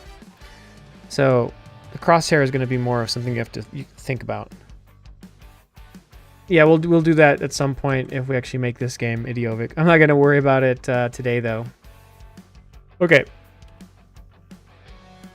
Okay, here we go. Look at that. So now we should be able to let's freaking shoot some freaking water. You know what I'm saying? So here's my general thought with this. Okay. The player is going to have a child node. How's this going to work? We're gonna have just a node. We're gonna call this nozzles. Okay. and then each nozzle that you can use to shoot water will have its own script, and only one of them can be active at a time. Okay. So we're going to add a child node that's just going to be a node, and we're going to call this one Nozzle, or we can just name it whatever we want. Let's call this the jet. This is jet mode, okay? And so then what we're going to do is we're going to create a script.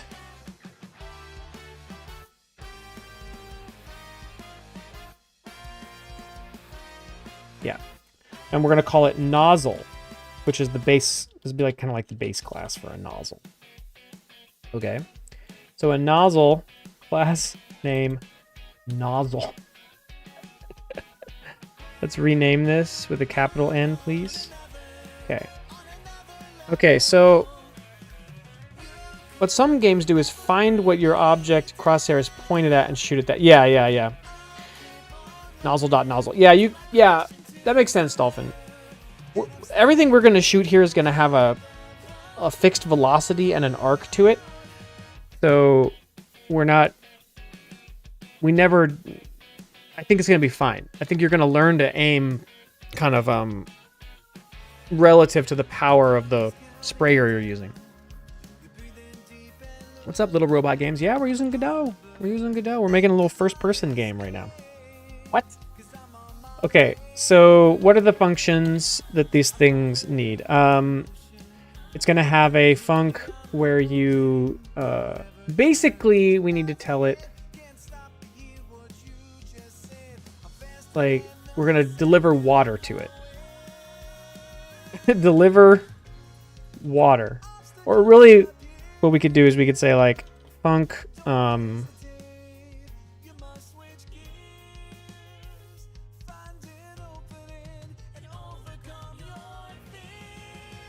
So what we'll have here is we'll have an export var. We're going to call this water drops per second. Okay. So this is the rate at which water is going to be provided to each nozzle. And so we'll have that. Let's set that to be like, let's say 30. Okay. And so then each nozzle basically is just going to be told, here you go. So I guess what we'll do here is we'll do this in update. We'll make a function called update nozzle. And we're going to say main held, which is a Boolean, and alt held, which is a Boolean. Okay? And so all this is going to basically do for now, and we'll have to add a water source at some point so you can run out of water. It's insane because most indie devs beeline it to first person, but if this project ends up happening, you will have done pretty much everything else. Yeah, I've never actually made a first person game. This is like literally the only first person idea I've ever had where I'm like, oh, I'm interested in this game. Okay, so basically what we're going to do for now, let's just keep it simple. So we'll say if main held.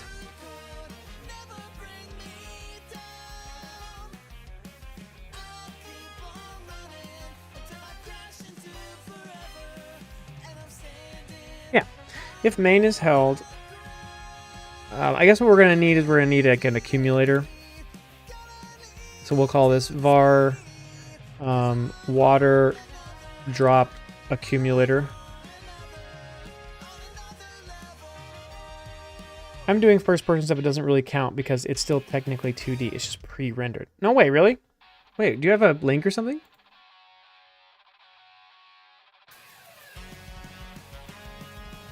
Yeah, I don't know if we're gonna have like alternate fire modes or what, but let's just worry about main for right now.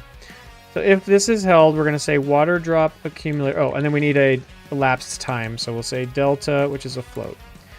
So here we'll say water drop accumulator plus equals delta times water drops per second. And then we'll say while water drop accumulator is greater than or equal to 1.0. Actually, no. We'll just say if water drop accumulator is greater than or equal to 1.0. Then we'll say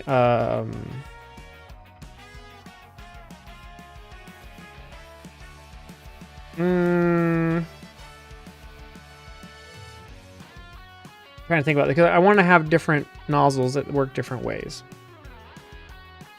Yeah, Idiovic, I'm super curious about that. Have you seen Idiovic? It's not actually pre-rendered, but have you seen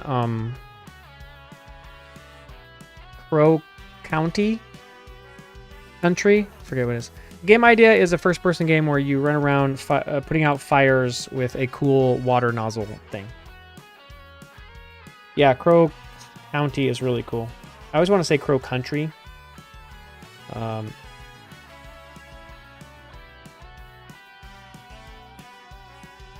We'll call this maybe shoot.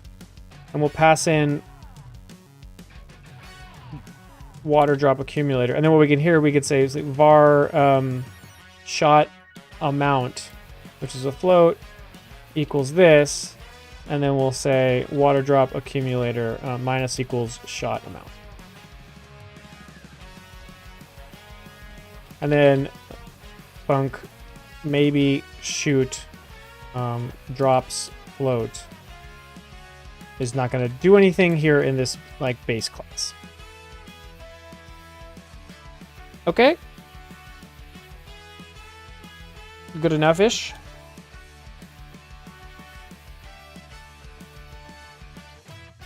Oh, sorry, this needs to return a float.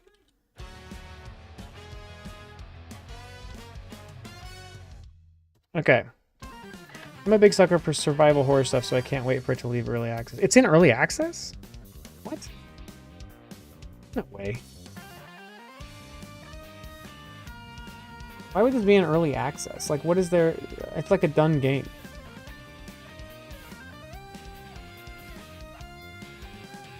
Yeah, I think this is just a video game. I think a lot of people assume things are in early access these days, but like, this is just a video game. It's done. You can just get it. Yeah, no problem. Yeah, my computer's really struggling today. I don't know what's going on. It's a bummer. Okay. All right, so this is the basics. So then we're gonna make a new script, which is gonna be called Nozzle Jet, and it's gonna inherit from Nozzle. I'm really looking forward to how many times I get to write the word nozzle. Okay, so the jet is very simple. We're gonna say export var. I guess they all, you know what? They all need, let's do that. Let's go back to nozzle and we'll say export var water drop scene, which is a packed scene. Okay. And then we'll go to, so there already is a water drop scene. The nozzle jet is going to be very, very simple. We're going to say func maybe shoot. Maybe shoot, and it's drops, which is a float. It's going to return a float of how many drops we consumed. This will always get called when there's at least one drop worth shooting, but the nozzle, the jet shoots, so we'll do that. Export var drops per shot, which is going to be a float, and is going to be, I think, 3.0. So a single drop of water would be the smallest possible visible unit of water. And I think the jet will accumulate drops that contain 3 and then shoot them out as rapidly as possible. So basically we're just going to say if drops is greater than drops per shot or equal to, then we say shoot now. And this is actually something we could do here. We could say like func shoot now drops in, but I guess like here you'd have to decide like where to place it and what angle and stuff like that. Well, yeah, I don't know. Maybe we'll refactor this if we ever make more stuff. So let's just do this for now. Shoot now is going to be a local thing, so we'll just do it _ shoot now. And we're just going to say, yeah, we just shoot now, and then we return drops per shot. So you could kind of, this thing could like over accumulate. If it's accumulating faster, then it can shoot them out, but I'm not going to worry about it right now. So func shoot now. Okay, so the nozzle needs a it needs a reference. But that's a little weird. Or do we just sit? Let's do this. Let's have the nozzle have a signal called shoot water drops, which is a float. So actually then like this. What's up, Platin? How's it going?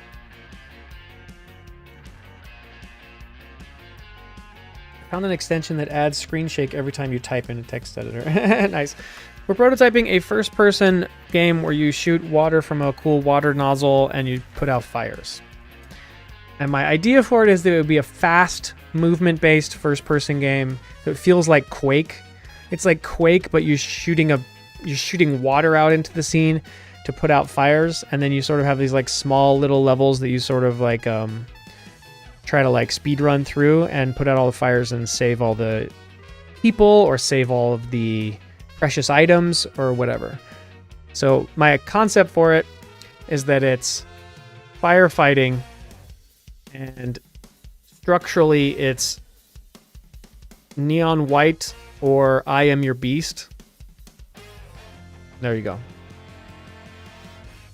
But not cozy like pressure washing simulator. Yeah. More like exciting. Q-Lake. Yeah, I've been trying to figure out a fun name. The prototype name is Burning Quake right now. Okay, I'm trying to figure out where we want to put the shooting logic. So it kind of should be in 3D land over here on where the actual nozzle is, which is right here. So maybe the player itself should handle it. And it's going to rely on the nozzles to tell it, yeah, I want to shoot this many drops at this speed and with this like angular offset. So this would be just a basis. Let's do that. With a basis. Okay, so if you want to shoot water, you just call this. And so actually we don't need this. Yeah, that's cool. That's cool.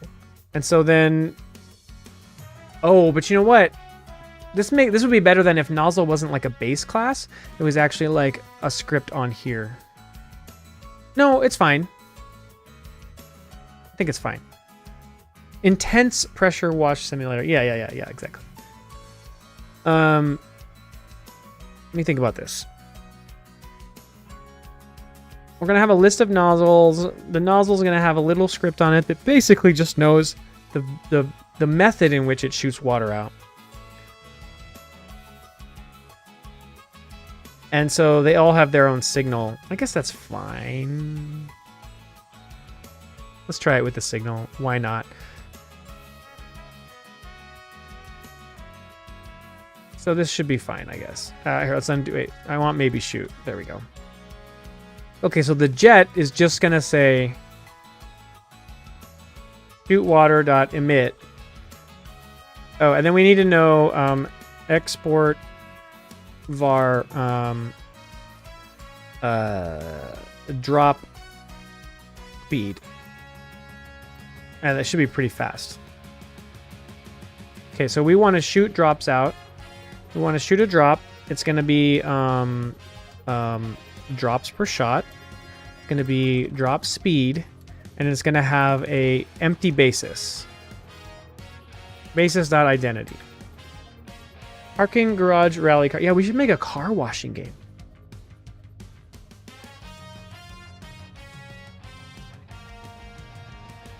Has anyone made a car washing game specifically? Is that even different than Power Wash Simulator? I think it is.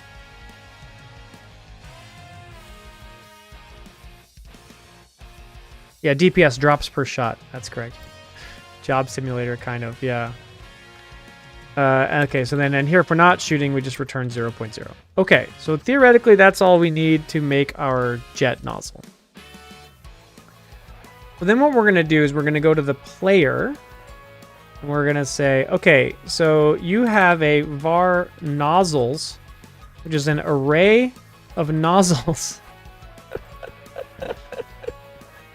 And yeah, I'm liking this already. And then, okay, we're going to put this right here. And then we're also going to have like a var active nozzle, which is an integer, right? Like which one are we on right now? And later we can use the mouse wheel to scroll between the different nozzles. Car washing game where the car is racing around a parking garage. Yeah, yeah. Combine all the games somehow. Okay, so on ready, we're gonna say for kid in nozzles dot let's call this nozzles container, which is a node. Okay, so in nozzles container dot get children. Okay, and then we can say var nozkid, which is a nozzle script, equals kid as nozzle. Let me say if you're able to achieve that casting, then we're gonna say nozzles dot append the nozkid, right? Oh my god, I love it. And then we're gonna say, by the way, nozkid dot shoot water dot connect to nozzle did shoot dot bind we want to know which nozzle this is, so we're gonna say bind nozzles dot size -1. Okay, and then down here we're gonna have a func called nozzle did shoot, and then what is all the parameters on this? It's drops speed offset. So it's drops float, it's speed float, and it's offset, which is a basis, and then it's nozzle index, which is an integer. Okay. Okay, so now actually what we can do on nozzle, we can get rid of this.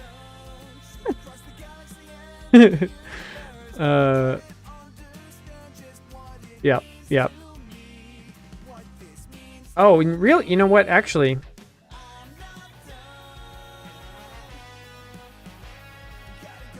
yeah, I'm gonna move some of this actually. I think.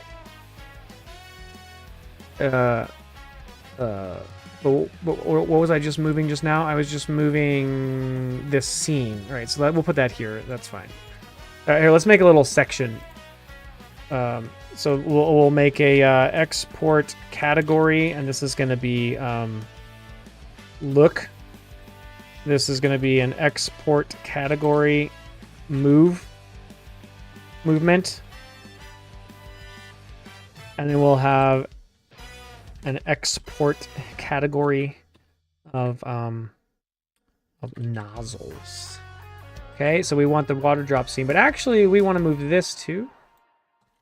This belongs over here, like that. And then we also, we're also gonna want the shoot origin. I haven't brought that over here yet. There we go, perfect, perfect. And then we'll go to nozzle, and we don't want this either. The accumulator can be on the player controller.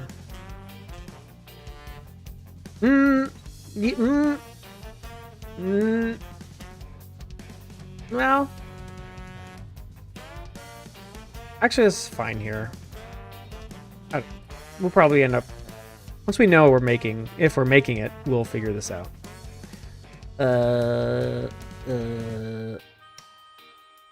Oh, right. Yeah, see, yeah. Maybe we just move all of this, actually. Let's do that. We're going to simplify this. We'll go to player controller. And we're going to put a little thing down here called update nozzle. And then we're going to get rid of this. There you go. So a nozzle is very simple. Look, all it has is like a function to decide if it should shoot stuff or not, and then a signal to say how to do that. Just moving the pattern logic over there. Okay, and so then here we have a water drop accumulator. That's absolutely beautiful. And then we'll do this in here, I guess, in physics process, so that it's a deterministic rate. So let's do nozzling. Okay, so we'll say if input dot is action pressed, and it's main shoot. Okay, if main shoot is pressed, or I guess we could do it like this. We could say var main pressed, which is a bool, is equal to that. And then we could say var alt pressed in case we ever want to add this equals input dot is action pressed, and this is going to be alt shoot. And then we can say update nozzle with our delta time and our main pressed and our alt pressed. I guess actually this is held. Pretty soon we're going to shoot things in a second, I promise everyone. Okay, we're almost to the point where we can shoot things. Okay, so we're going to update our nozzle. So then here we're going to say, right here, yeah, we're going to say var noz, which is a nozzle, equals nozzles active nozzle. Okay. And then we could say, hey, Noz, maybe shoot. Boom. Okay, and then here's where we actually need to spawn stuff. So what we would do here is we would say var drop instance, which is going to be a new script. Actually, make that script real quick. Create new script. We're going to call this a water drop. Yeah, a water drop. What is this language you are speaking of? Wait, what? Yeah, it's fine. Don't worry about it. Water drop is a what is a water drop? I think it's a rigid body 3D in my estimation. What's up, Tenderheart? How's it going? You and your girlfriend love grinding for all gold on PGRC. Nice, thanks. Yeah, we're working on mod support right now, and some people have already made some really cool tracks. I'm super excited about that. And we'll make some more progress on that soon. Right now I'm prototyping random new ideas. I'm kind of giving myself most of this week to just mess around. Prototype stuff. Okay, so here what we want to say is var drops, which is a float. How many drops are actually contained in this? And we'll go make a scene out of this in a second. So let's go back to our player controller. So this is going to be a water drop. And we're going to say drop scene dot instantiate. Maybe we'll need to pool these later, because because we're gonna have a lot of these. It's probably gonna be very hard on the computer to be constantly instantiating and deleting these water droplets when we can reuse them, but we're not gonna worry about that right now. So we just make a drop. We say drop instance dot drops equals drops. And then we say drop instance dot global position is equal to shoot origin dot global position. Then we say drop instance dot velocity, linear velocity, is equal to, now this gets a little fancy. So what we're going to do here is we're going to say shoot origin dot global basis times the offset times vector 3 0 0 speed. How comes you are working towards allowing mods rather than console ports? Yeah, okay, so basically, Parking Garage Rally Circuit, the response has been super positive to the game. The people that are playing it really like it. But it hasn't sold well enough to justify spending the cost to bring it to other platforms. So as of today, I have no plans to bring it to any other platforms because I don't think, I mean, I might make my money back if I did it, but it would be like barely kind of thing. And so the game is not conveying to me from its sales on Steam that it's obviously worth it to take it to other platforms. So instead, my near-term goal is to not invest too much in the game, because if it's not going to sell that well, then I shouldn't invest too much in it. But I'm going to try and invest smartly in things that could extend the life of the game in the hopes that perhaps over time it could accumulate some interest and then be worth taking it to other platforms and stuff. So that's why I want to add mod support, because that's not a lot of work for me, but a lot of benefit for the community of players. And I want to add one more pack of tracks. And I think that's already probably pushing how much I should be investing in the game based on the sales at this point. So right now, if nothing changes, the game hasn't sold well enough to be worth porting to a bunch of platforms. It'll probably be borderline profitable as a game in terms of how much I spent to create it, but you know, it's kind of right on the bubble. So that's the logic. Okay, so this should launch the stupid droplet into the world.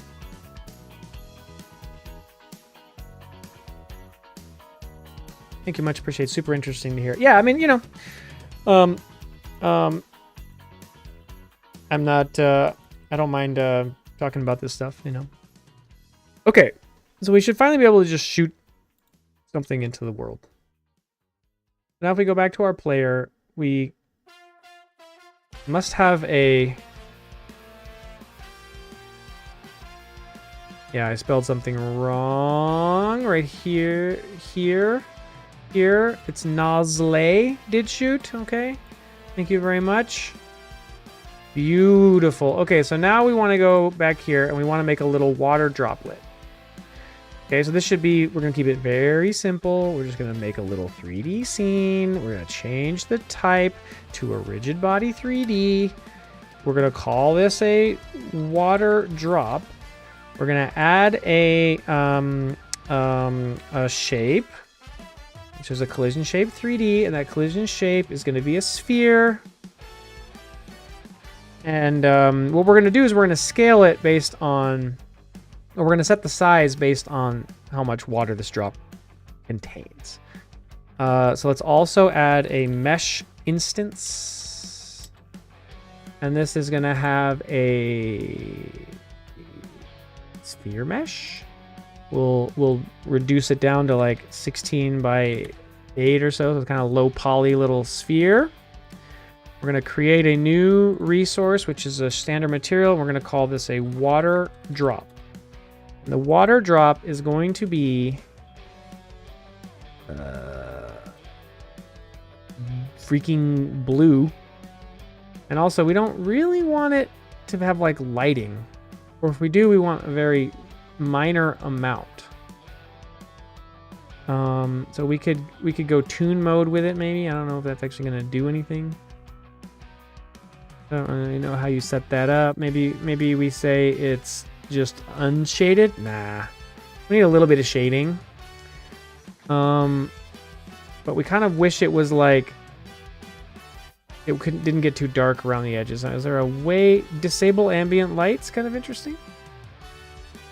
We could add some rim lighting.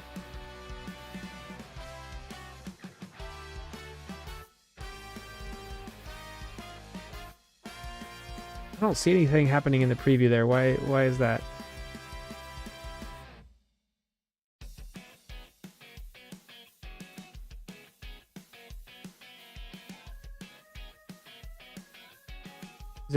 Why is that? Is it because we need per pixel? Yes. No. Yes. The heck?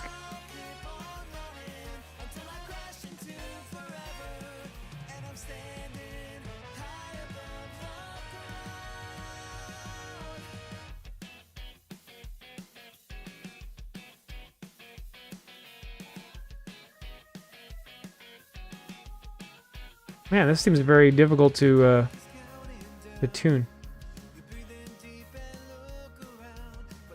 Okay, but we can just kind of do this to brighten it up right now. Okay, so whatever, we got some water, right? Like, good enough. There we go. Water. Does this look better when you see it here? Like, you don't see it doing anything here. Because we need some lighting. Yes. Okay, so like whatever, there'll just be like a little bit of lighting going on there, a little bit of rim light going on there, whatever. Sure, that's our water droplet. This doesn't need to be. Okay, so this is our collision, and this is our mesh. Okay, and then we're going to attach the script.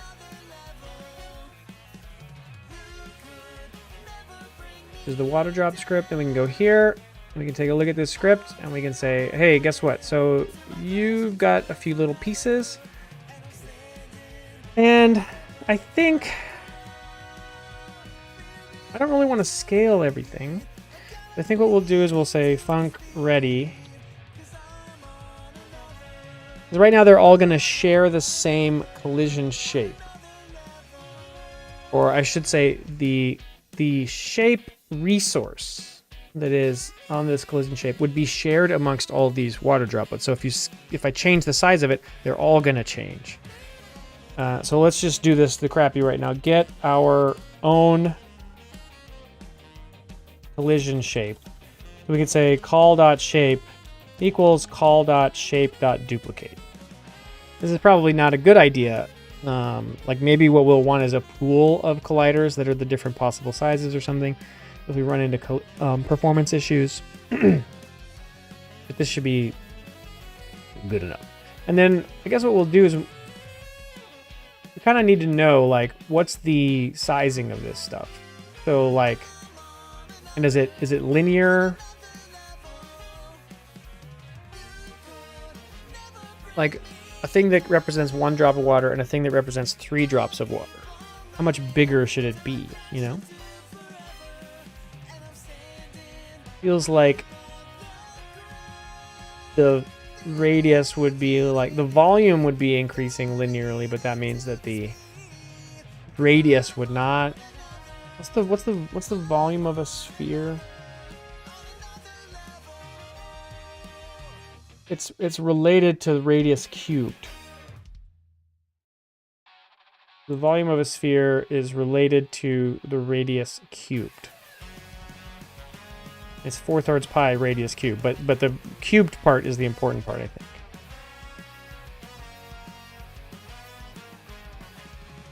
So that means that if we wanted the volume, where'd my thing go? If we increase the volume linearly, then the radius increases as a cube root of that, right?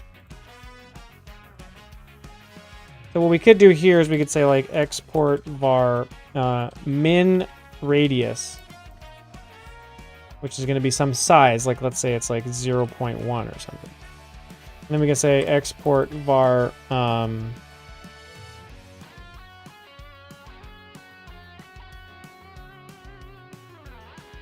what is the formula for the volume of an n-dimensional spheroid? Oh, that's a good question. So then we'll just say scaling factor. So we can cheese this if we need to. Okay, and so then we'll say, so we're going to say like, so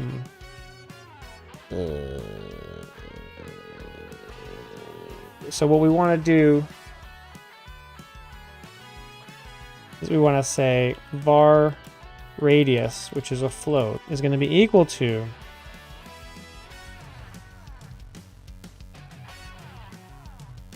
is there a way to do a, I guess it's a power. You do power. Yeah.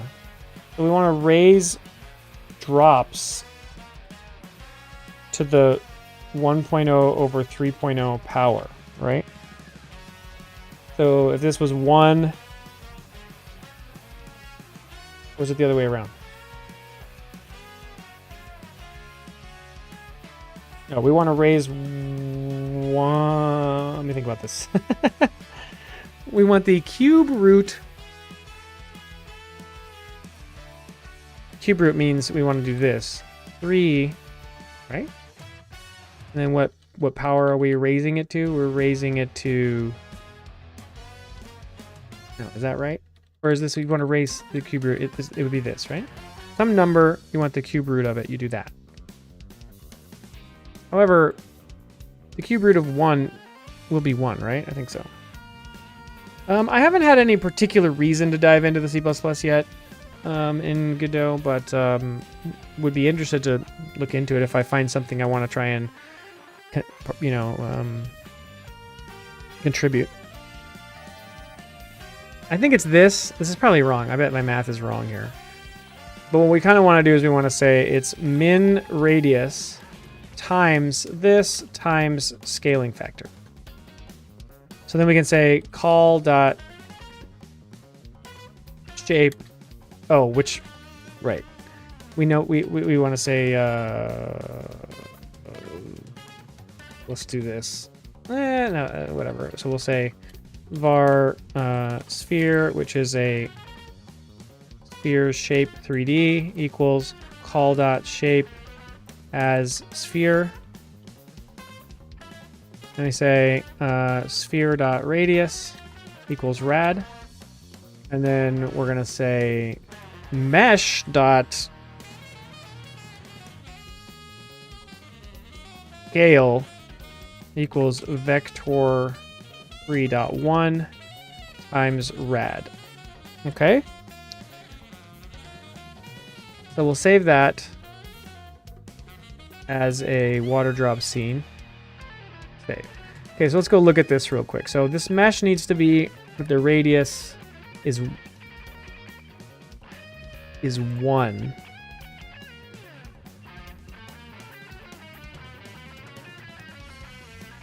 I guess. And then the collision mesh, the size of it doesn't really matter because it's going to get changed. Then we'll go here and say, okay, the min size is 0.1, scaling factor, it's got a mass of 1 kilogram. By the way, project settings, general physics, 3D, or where's the layers? 3D physics. So we're going to have this is going to be ground, and this is going to be water. So then this thing should be on the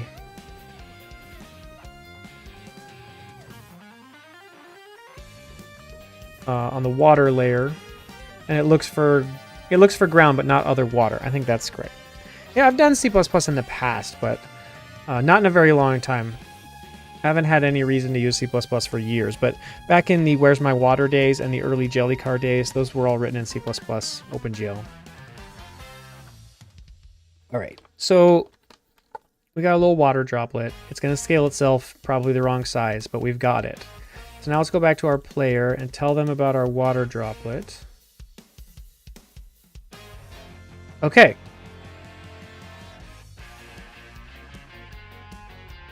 Is that enough? No. Okay, so we didn't find any nozzles.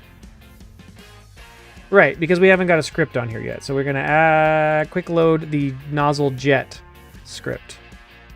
Save. Go back here. Run it.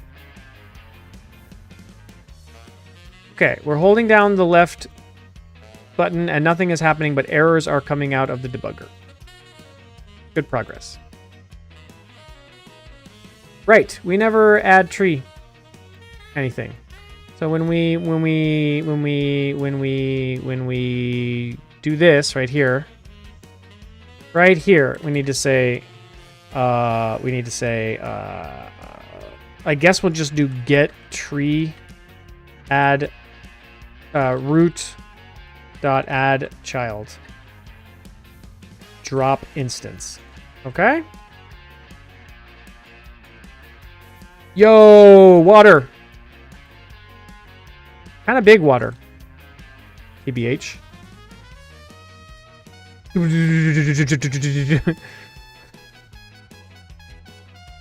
Water's kind of big. Okay.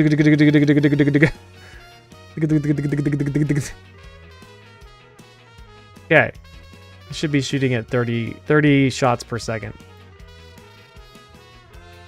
Oh, some of them are going through the walls. Look at that. We've got some tunneling already happening. You shoot like straight at the wall, they're going through. If you get it at a glancing angle, they do better. Are they colliding with each other? They shouldn't be. They're not. Okay, that's good. Okay.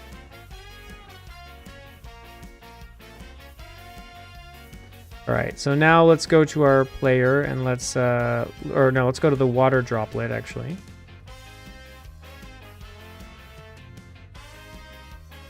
Water droplet. Okay, so your min radius should be 0.025. Well, actually, hang on. 0.01. Save. Let's go back to the player real quick and let's tell the jet that it shoots 1 drop per shot. Okay.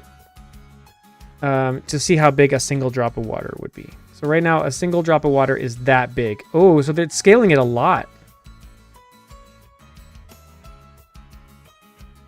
Interesting. The Retro Racer is, yeah, it's out. You should buy it. I'm still doing updates and stuff, but yeah, it's out. It's completely 100% a video game you can buy at this point. Okay, so that's kind of small. So why is it scaling so much? Take a look at that. What's up with my crappy code here?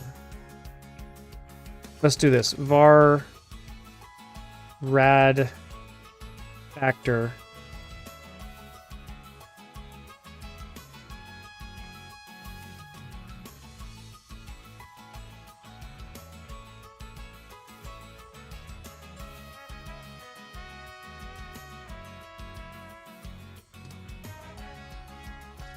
Maybe this shouldn't be multiplied?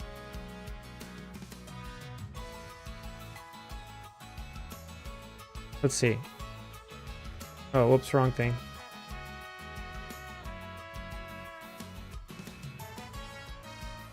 But yeah, please check out Parking Garage Rally Circuit. Pretty cool. Pretty cool. Okay, so when we shoot these out, yeah, we're getting a 1. Okay, so that's what I would expect.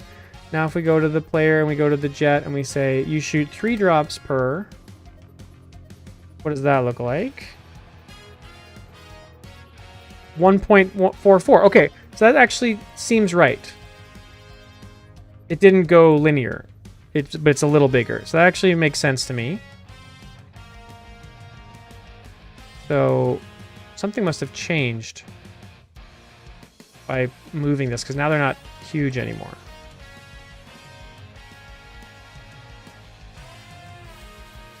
Let's go back here. Nope. Let's go here. Maybe it's because I made this so small.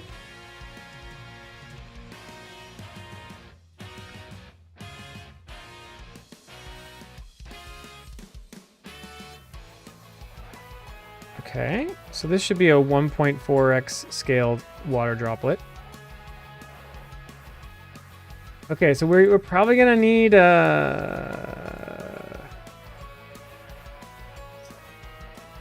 continuous collision detection.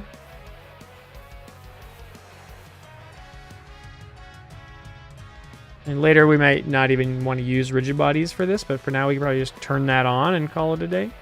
We are going to want a contact monitor because later we're going to be able to collide with things and splash the water. That's our next goal.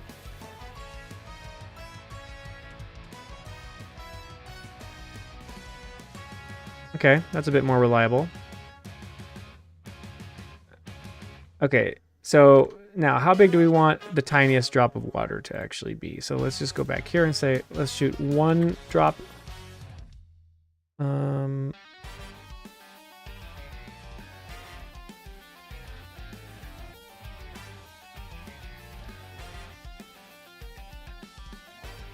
Oops, I just typed a word randomly into code editor.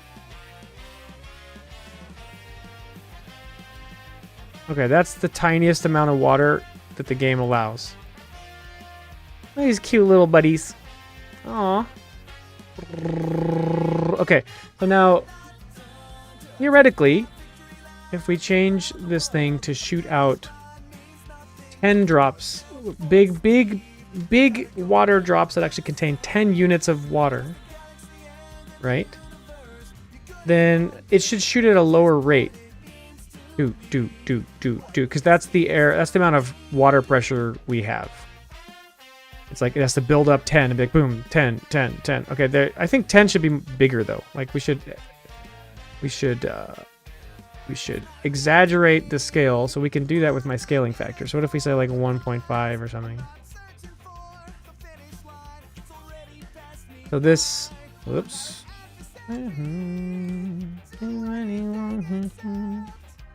So this is like 10 drops of water.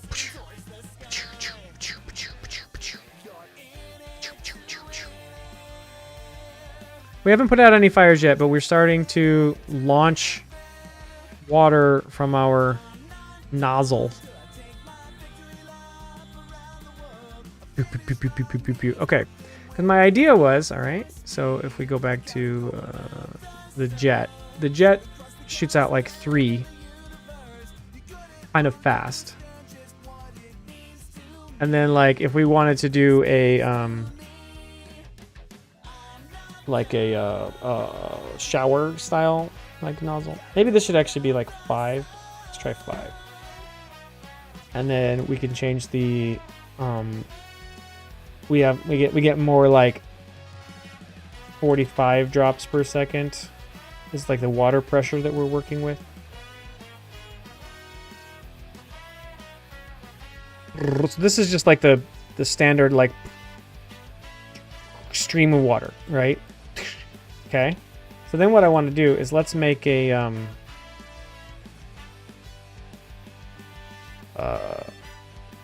let's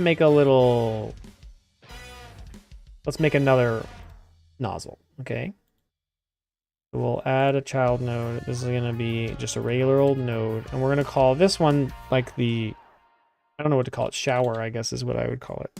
Where it shoots like a kind of a circular like spray, but it doesn't shoot it as strong.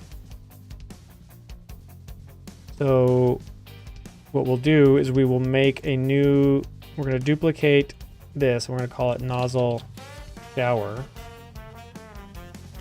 Duplicate. Okay, so nozzle shower. And this one is not going to worry about this at all. It does have a drop speed though. It's going to be less. It's going to be some smaller number. And then maybe shoot will be like this. It will say while drops is greater than 1.0. Then we're going to say, and we need a thing that's like just going to send them out in like a spiral pattern. So we need to say like we'll say export var angle steps per shot And for now, let's say it's, 60 degrees or something. Okay, and so then here we'll just say var shot angle. And we also need a thing here, which is export var spread angle. And those are probably like what? Maybe like 15 degrees?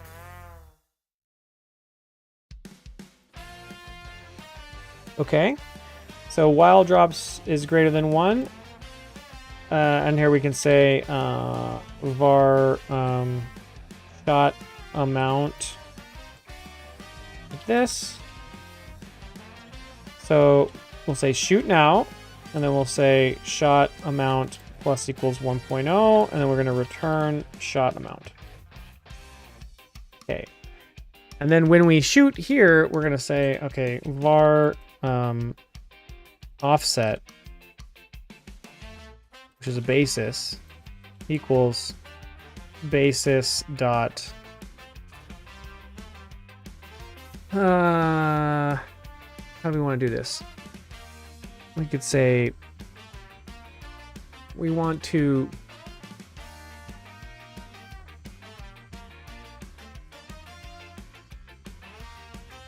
pitch up and then roll. Yeah, okay. So actually we could do this with from Euler. Right? So we could say premise of the game. Hey Buzzy, how's it going? The premise of the game is it's a first-person game where you run around putting out fires with a cool water nozzle that hopefully will have lots of fun movement and will be kind of Quake-paced and like kickback rocket jumps, but with a water gun, and you sort of like parkour around and put out fires. That's the basic idea. So far we have a really basic first-person controller, and we're making the ability to have different nozzles that shoot the water in different patterns. Okay, so this is going to be a vector 3. The X is the pitch, so this would be the spread angle. What's up, Shadow Xaf? There's none of this, and then the roll would be the shot angle. Okay, and so then we can just pass in this offset right here. And then every time we shoot, we say shot angle plus equals angle steps per shot. And then we can say, like, you know, if shot angle is greater than 360, then shot angle minus equals 360, whatever. We'll just make it wrap around like that so the numbers don't get too big. And we have a drop speed. This is going to be 1.0. And these need to be turned into deg to rads, I'm pretty sure, because Godot is pretty consistent. Anytime you're talking about angles, it wants radians, which is the only sensible way to talk about anything. I like that about that. Okay, so this should kind of work now, I believe. Let's do a quick thing here. We're going to say project settings, input map. We're going to add a new thing called switch nozzle up and switch nozzle down. Okay, and then this is going to be mouse wheel up, and this is going to be mouse wheel down. Okay, all right. And then we do that, and then real quick we're just going to throw this into player controller. So right here we could say var nozzle change, which is a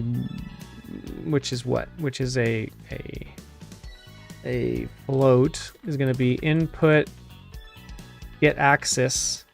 The negative action is nozzle down. The positive action is switch nozzle up. And we can say if the absolute value of nozzle change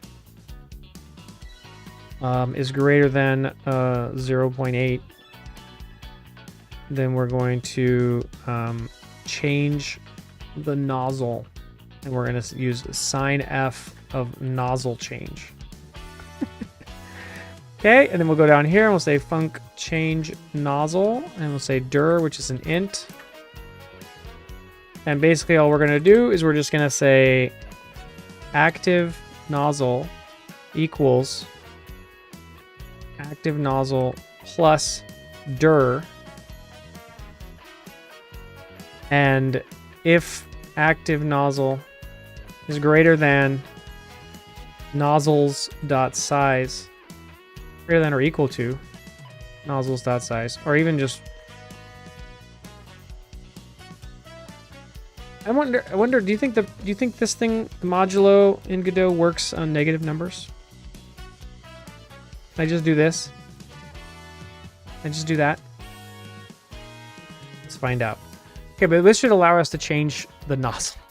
So now theoretically, if I go to player and we have this shower nozzle turned on and it's all set up, that if we go here and we run this, we should be able to shoot the regular jet, and then I can mouse wheel and nothing happens. Okay. Why did nothing happen? I.e., is it modulo or remainder? Yeah, I guess, yeah. So I always forget what the deals with negative numbers, like, does it cheese it out? Okay, why change nozzle never happens? Let's start there.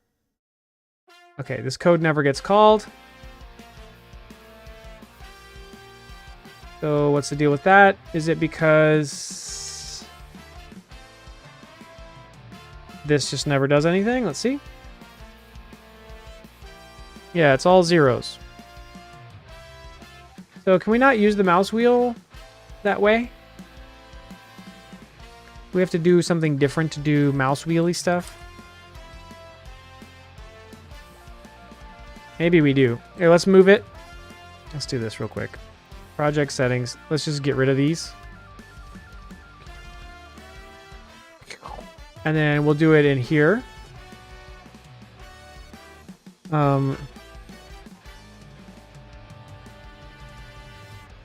So then we can say var mouse button, which is an input event mouse button, equals event as input event mouse button. And then we can say if mouse button, and then mouse button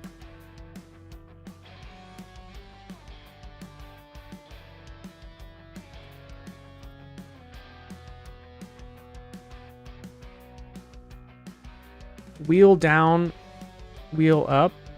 Let's just see if this actually does anything. If mouse button index equals wheel down, we could say change nozzle 1. Let's just see if this does anything. We'll put a breakpoint back in change nozzle. We still have it, so we'll save all that. We'll hit run. We'll try rolling the mouse wheel. Okay, that works. Okay, good enough. I don't know. We'll figure out more how to deal with this later, but for now we could do elif mouse button dot button index equals mouse button wheel up. Then we say change nozzle -1. It doesn't really matter right now because there's only 2.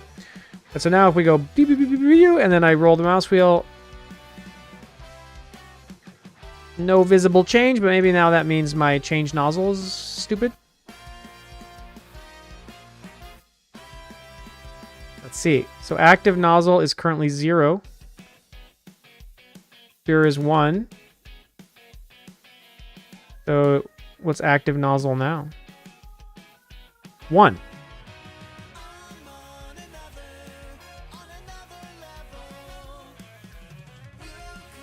Okay. So let's go here. Okay, so active nozzle is 0. Oh, who's setting active nozzle as 0?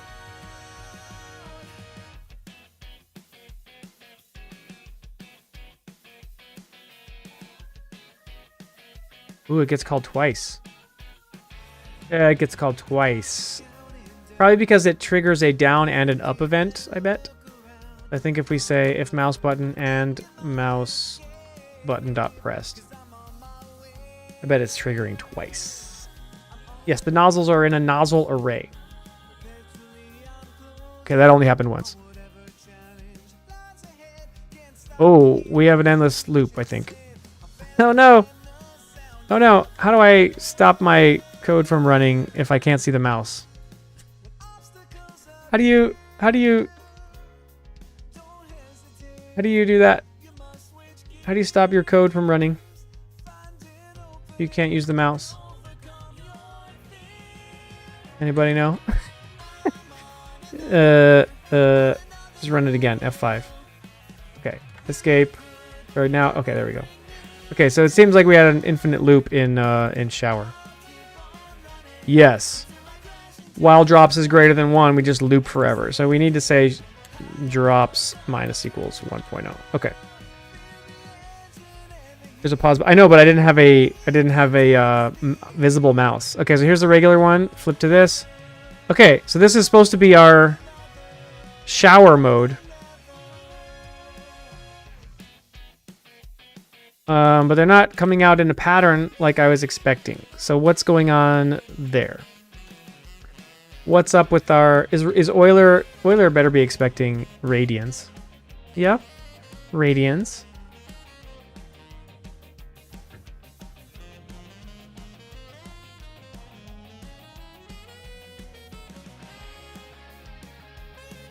Euler order. What do we want? We want to do roll and then we want to do pitch and then roll. So we want to do.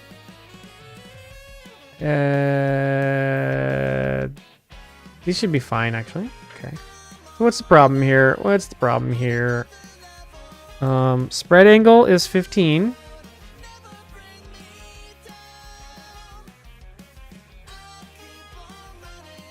Shot angle should be spinning around.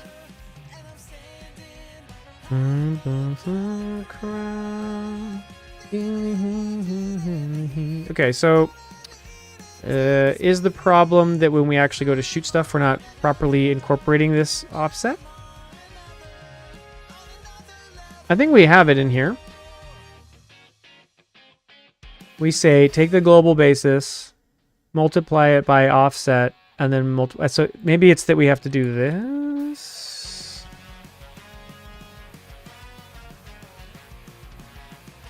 Or maybe I'm not combining those in the right way. Flip. Yeah, I don't see much happening there.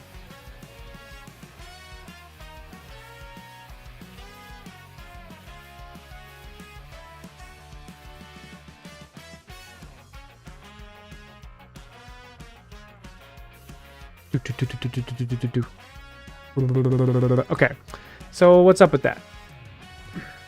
Maybe I'm not combining these bases in the right way.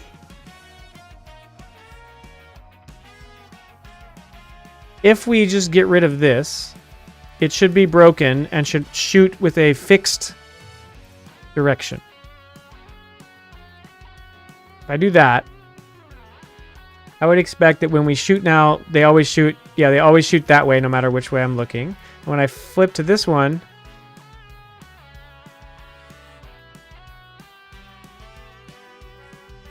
okay, so it's kind of like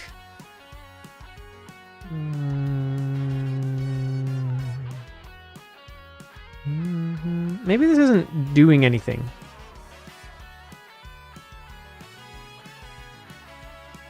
Seems like it's not.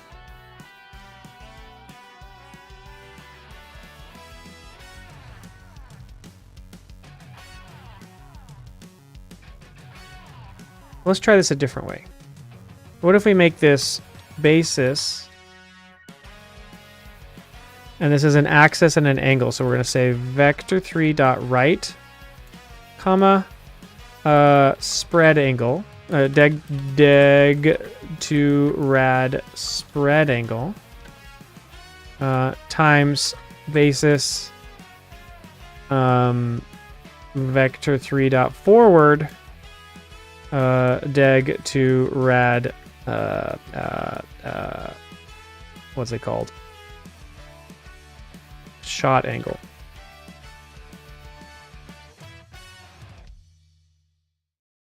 What does that do? Does that change it?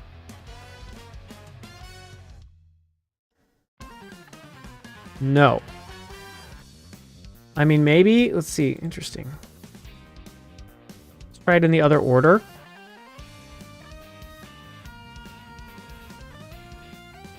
That might be the thing. Hey, look at that.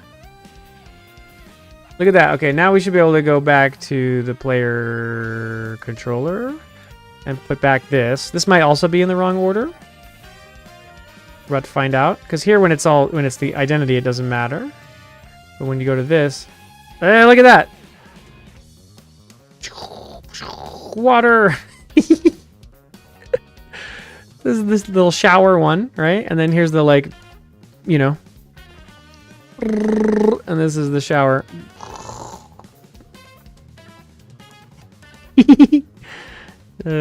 So stupid. Okay, let's do another one because those are fun.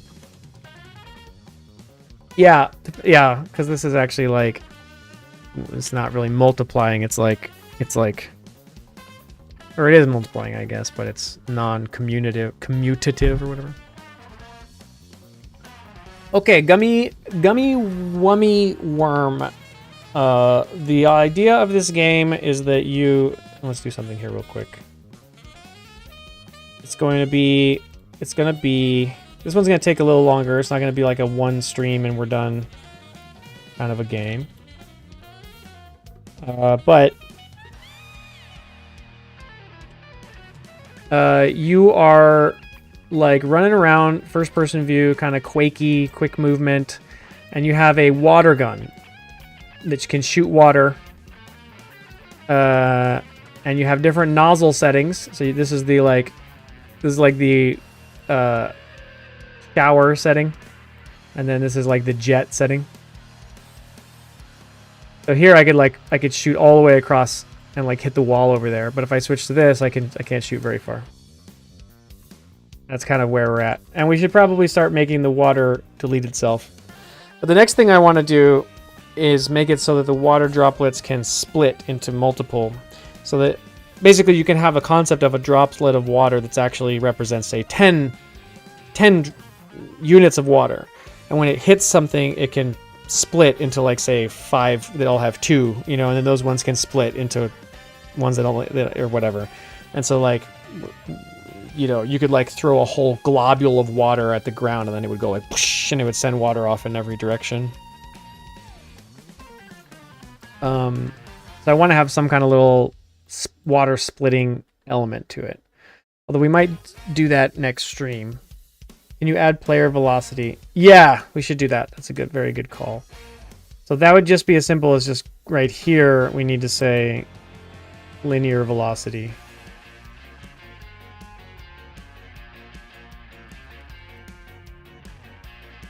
Wait, why isn't it here?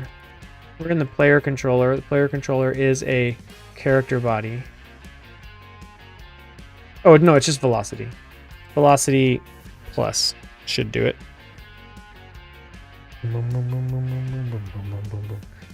Like a Quake Splatoon thing. Yeah, kind of ish, you know? I don't know. I just wanted to make a game about putting out fires. So pretty soon we're going to need to create some fires so you can shoot the water at it. Let's do something real quick though. So water drop.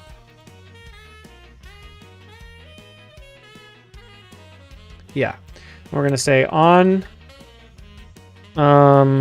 what is it? What are the node? What are the signals we would be looking for here? We would be looking for body entered. Emitted when a collision with another body occurs. Requires contact monitor to be set to true. Body of the node if it exists in the tree of the other physics body 3D or grid map. I think that's what we want, is body entered. And then later we're going to do something fancier, but for right now we could do body entered dot connect on body entered So then body entered wants the other node, so we can say func on body entered, which has the body, which is a node. It's not even a node 3D, that's kind of wild. I just realized my open Blender project this morning. I opened my Blender project this morning with the intention of working on it today. I haven't been able to sit down at my desk at all. Oh man. How are you going to pre-render your cool pre-rendered visuals if you can't sit down at Blender, you know? So let's just do a quick thing, which is we'll just say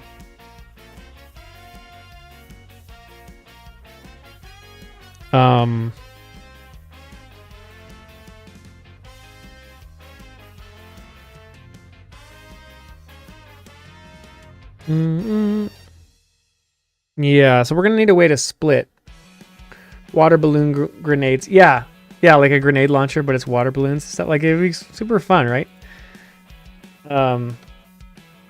Yeah, it's a fun idea.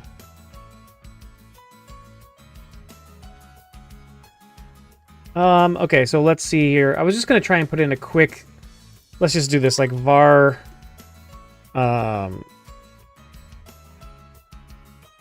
We'll just call it drying up, which is a bool equals false, and then we'll say var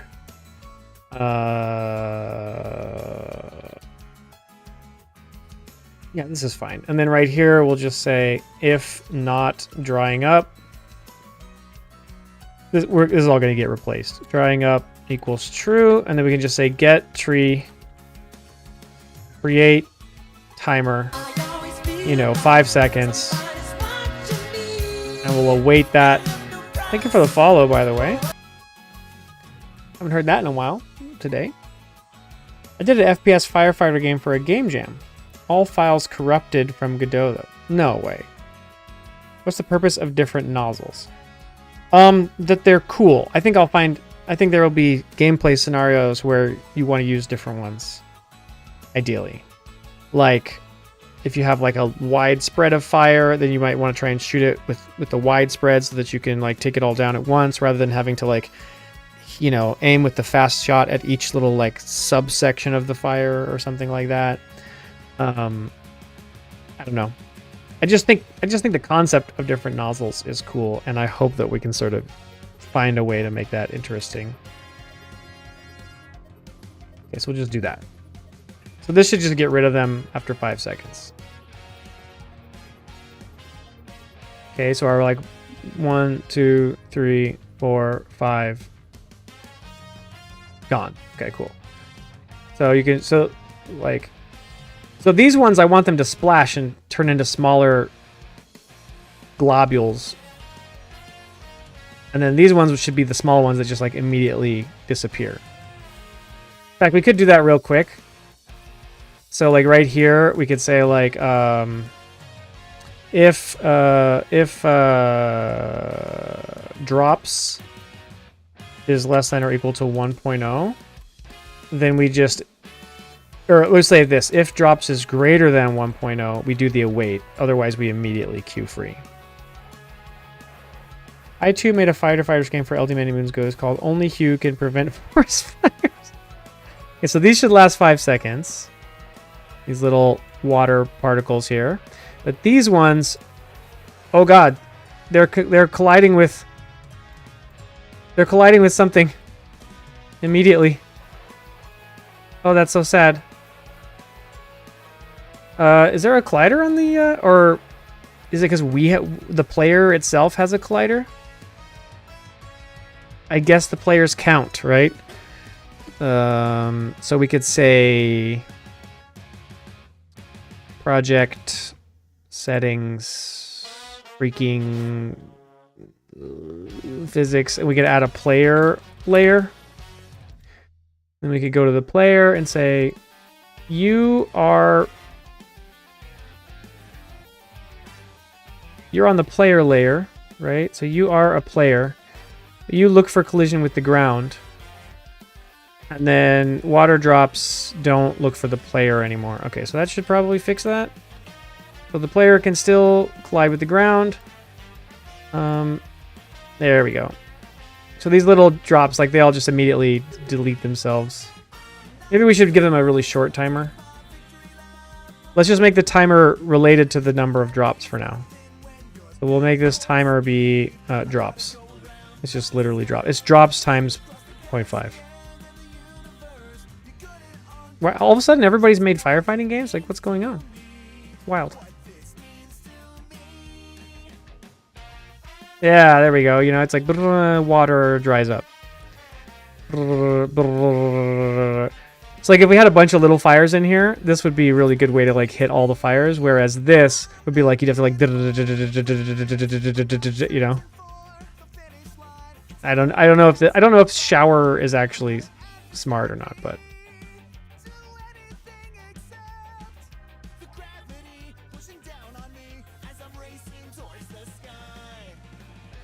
Look at that. There's like a weird, like...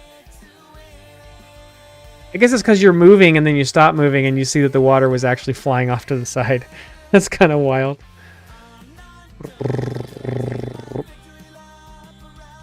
Okay.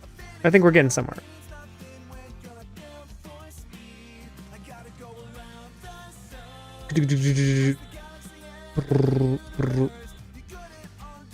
Like, here's where you want to go and put out like a whole little... region of small fires, you know. And I think they should have some kickback. Like this one should have a bunch of kickback, and this one should have almost none. And so theoretically, you could go like this and like, you know, get like a rocket, like a rocket boost type thing. And maybe there could even be a bigger one that shoots like a big one every once in a while or something. Do we want any other? What should there be any other like nozzles we could prototype real quick since we have the nozzle system kind of working?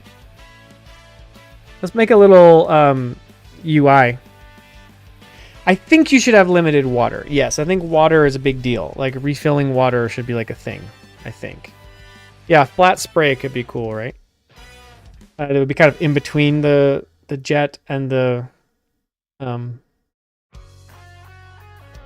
shower.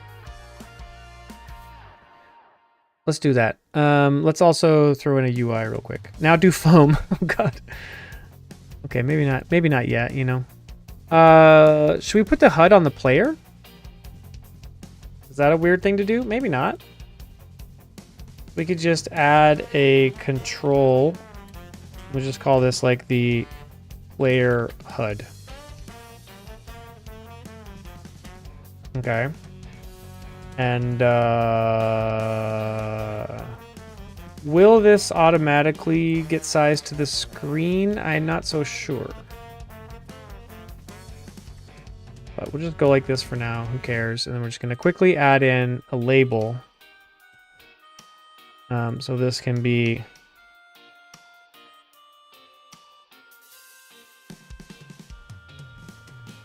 telling us what nozzle we have. This is the nozzle name. Okay, and this is going to be maybe like in the lower left corner.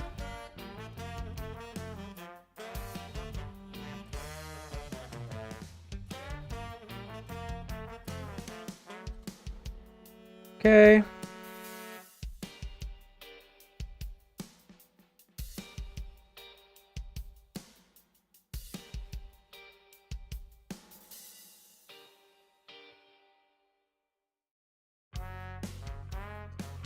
Okay, we'll go like that. And then every time the so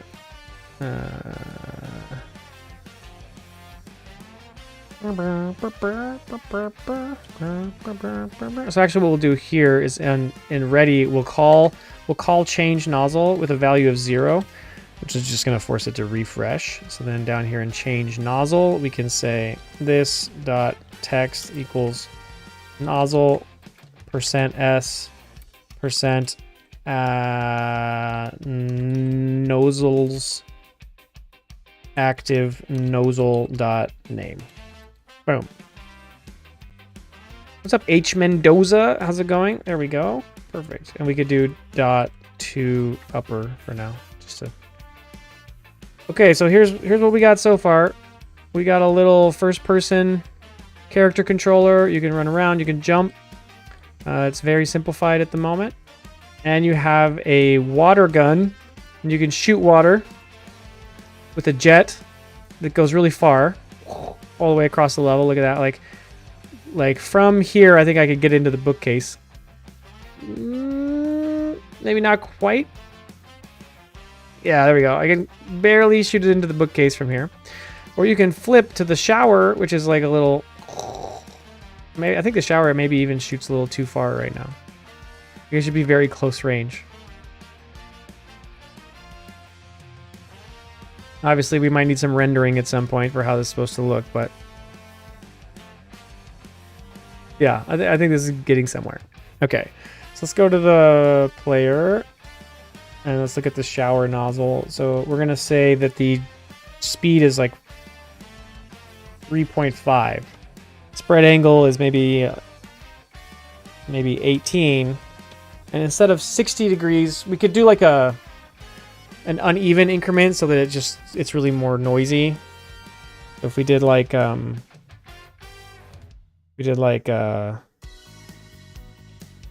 what would be a nice weird number? It would be like 71 degrees or something.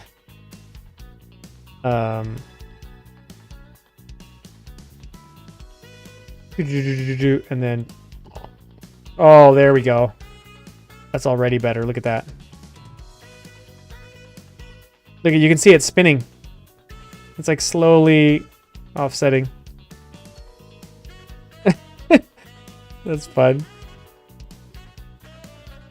Let's see. Maybe it should be...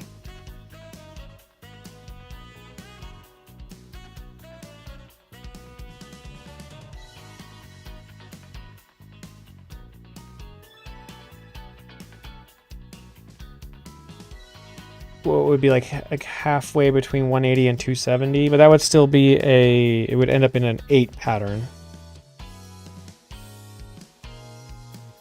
What would that'd be 180 plus 45. So this should still be a pattern where you end up with 8.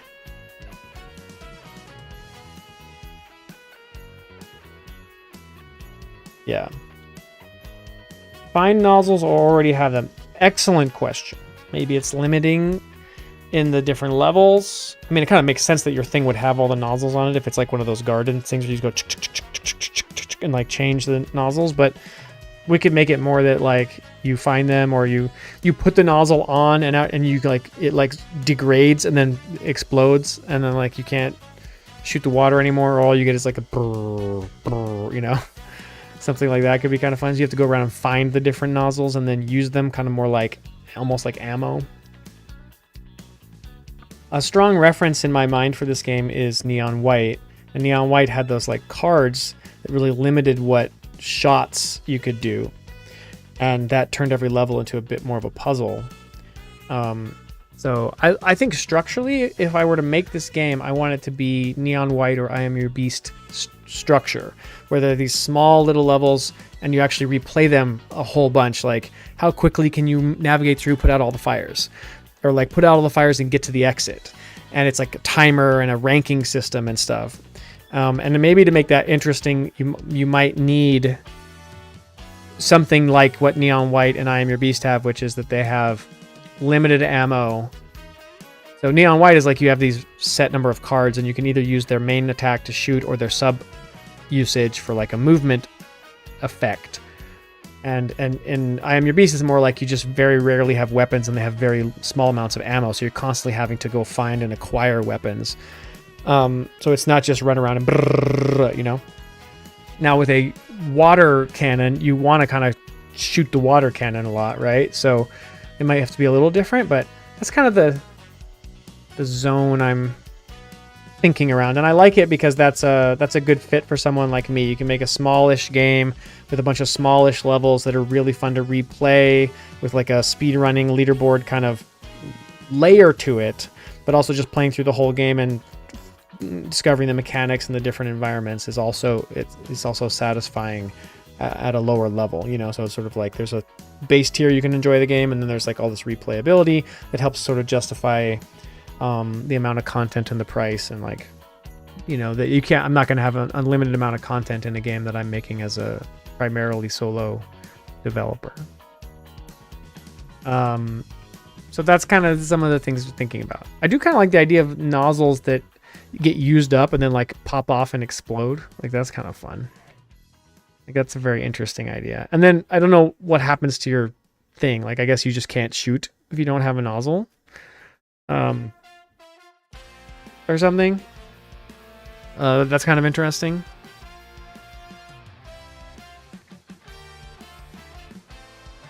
Yeah. I don't know. I think it's quite interesting. Okay, so what we're gonna do real quick, we could do a flat spread one real quick. Or I was gonna maybe change this number a little bit on the player. So if he's like subtract like 15 degrees from this.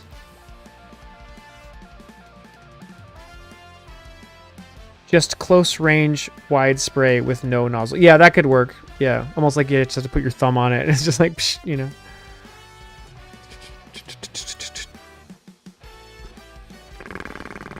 There we go. I like the look of that.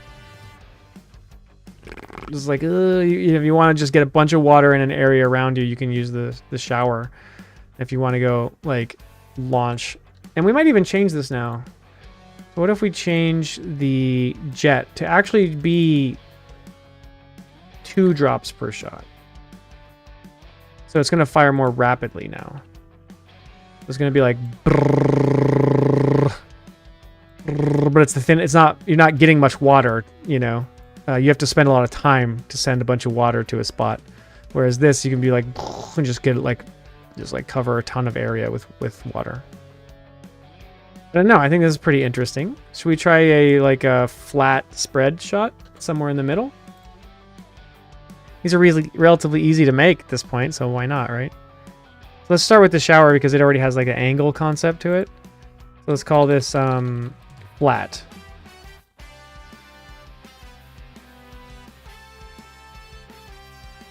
So we'll call this flat. And the speed is going to be in between the two. I mean, we'll change this in this inspector. And then, how does it work? Does it just like, does it shoot them out just like that? Or does it kind of like bounce back and forth? Does it shoot at a random angle within the spread each time? We could try that. We could just try this. Spread angle. What's the Knight Rider spread? Yeah, well, we don't need a shot angle. So this is going to work very similar to this, where it always shoots out 1. And shoot now is going to be... Okay, so we're going to... we want to rotate around the up axis an amount which is spread angle times rand f range from -1 to 1.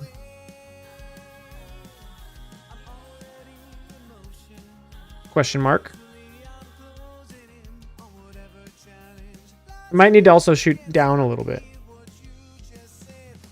Oh, like, okay, Knight Rider, yeah, goes back and forth. Yeah, yeah. Okay, then we don't need this. This might be that simple. Let's try it out. So we'll go to the player. We're going to add a nozzle flat. And we'll call this flat. And this has got the nozzle flat on it. There we go. Look at this. Maybe we have a new pattern. Let's try it. So here's the regular one. Here's the... Okay, there's the flat. Oh, interesting. That's kind of interesting. It depends a little bit on how we do the rendering of the water. Yeah, so here if you want to just like sort of, you know, hit a wide thing at a very specific, like if you wanted to like spray on the ground and like, you know, hit a wide chunk of fire or something like that, seems like it would work pretty well. And then you have, this maybe needs to be a little bit wider then, so it's a bit like even more like of a,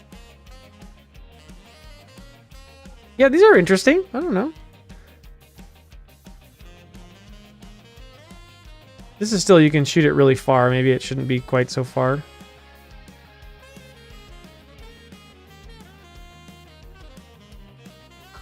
I like this though.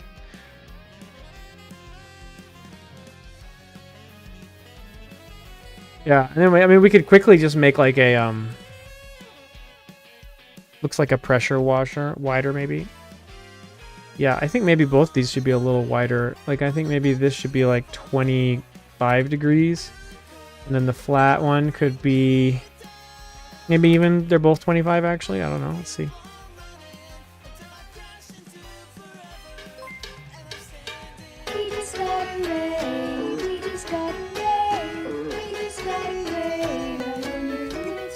What's up, Tom Millman? How's it going?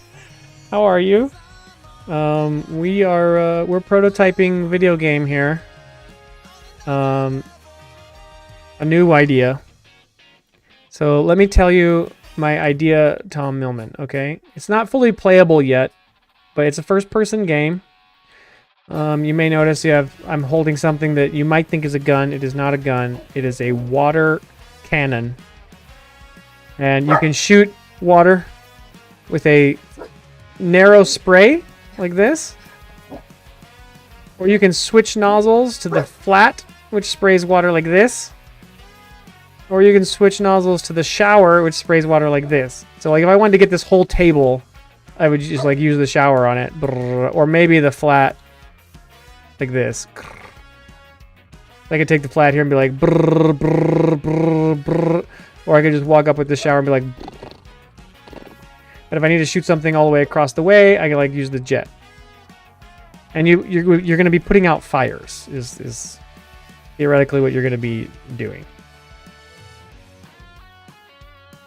That is what we are prototyping. Okay, we're going to change this. We're going to move a little faster. And I want even more responsive controls. There we go. You can jump a little too high. Let's bring that down a little bit. Okay.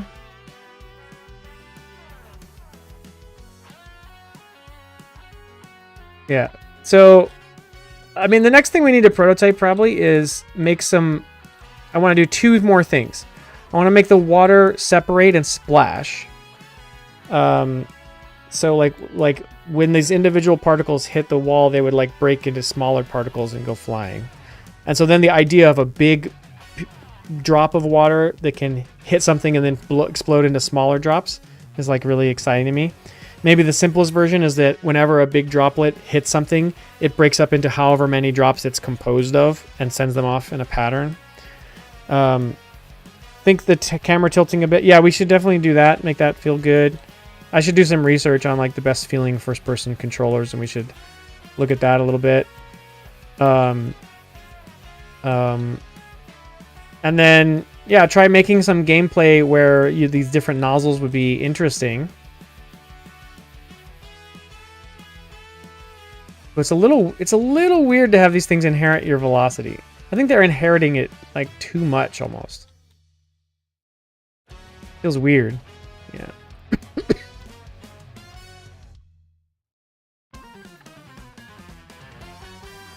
Maybe they should only inherit a percentage of your velocity. Because like here, if you walk into this, like you should walk into the water. It's you know what I mean?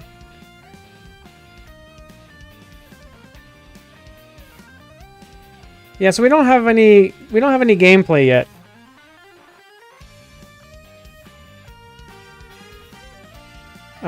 But we did get some very good progress today. We learned how to use Godot's CSG to make like quick little test environments. We got a basic first-person controller working pretty well with move and slide. We can jump, which is more than you can say for some prototypes I've made, and we've got a nozzle system set up where we can spawn water in different cool patterns. Yeah, I think we're spawning the water a little too close to the jet too. Let's go, or to the thing. Let's go here. So we're actually spawning the water right here. Maybe we will pull this back a little bit.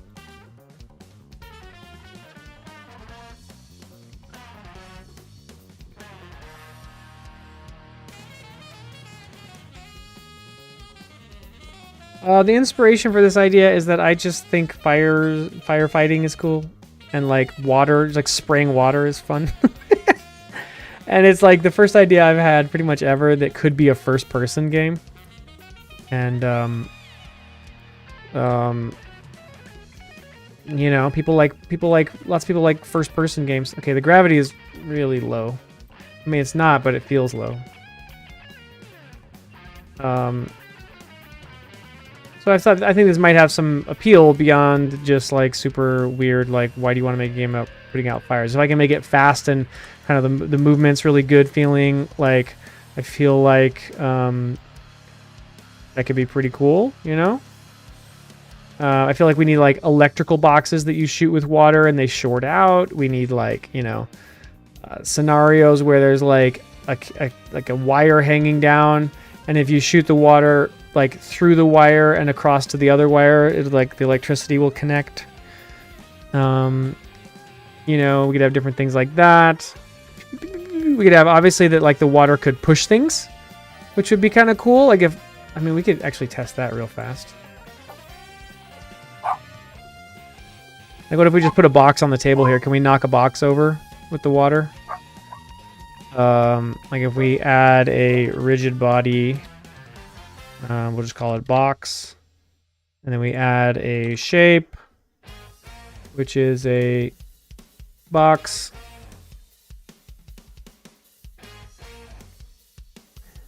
And then we add a mesh instance, which is a box.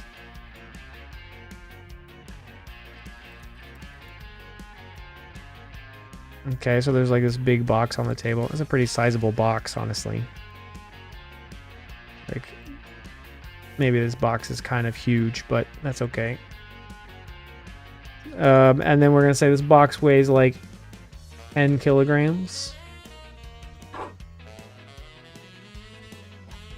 And we'll make a quick material for it. We'll make a thing called dynamic object. And we'll just say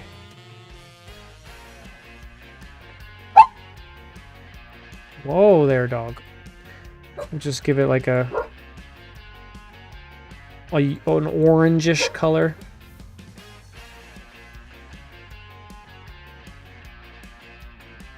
Conjure redemption. Whoa, that's rare. Let's do that to finish up today's stream. Oh man, the water is not strong enough. What's the deal here? I would have thought the water would be strong enough to at least affect that a little bit.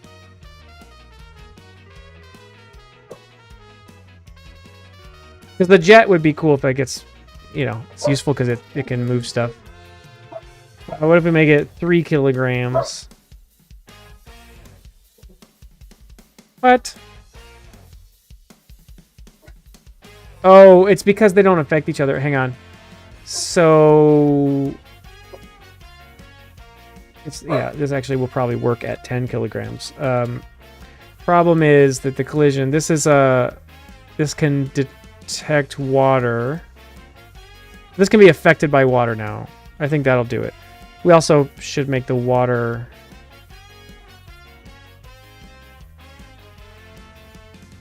No, that works. I think it was just that. It was just it couldn't quote-unquote see the water. There we go. So this thing can push it pretty effectively. This should have pushed it less effectively because you just can't hit it with as much. And this should be like really hard to make anything happen. Yeah, look at that. Let's try it again here. Okay, so if I switch to the shower, it's like I can barely get anything to happen with this box. We also need to switch to jolt physics. And if I switch to the flat, we can push the box around. It's a little more powerful. And if I switch to the jet, like, we can push that box around. That's cool. Also, like, if the ground is wet, maybe we could have it affect the friction or something, or like stuff like that could be kind of cool.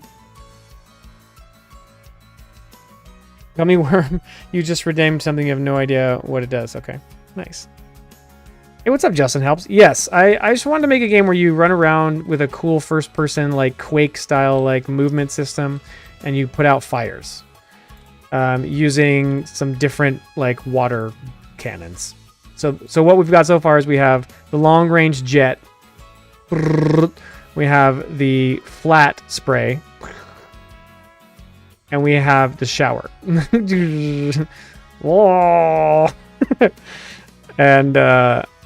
and you know, they affect things differently. Like these are not moving very fast, so they can't really affect the box.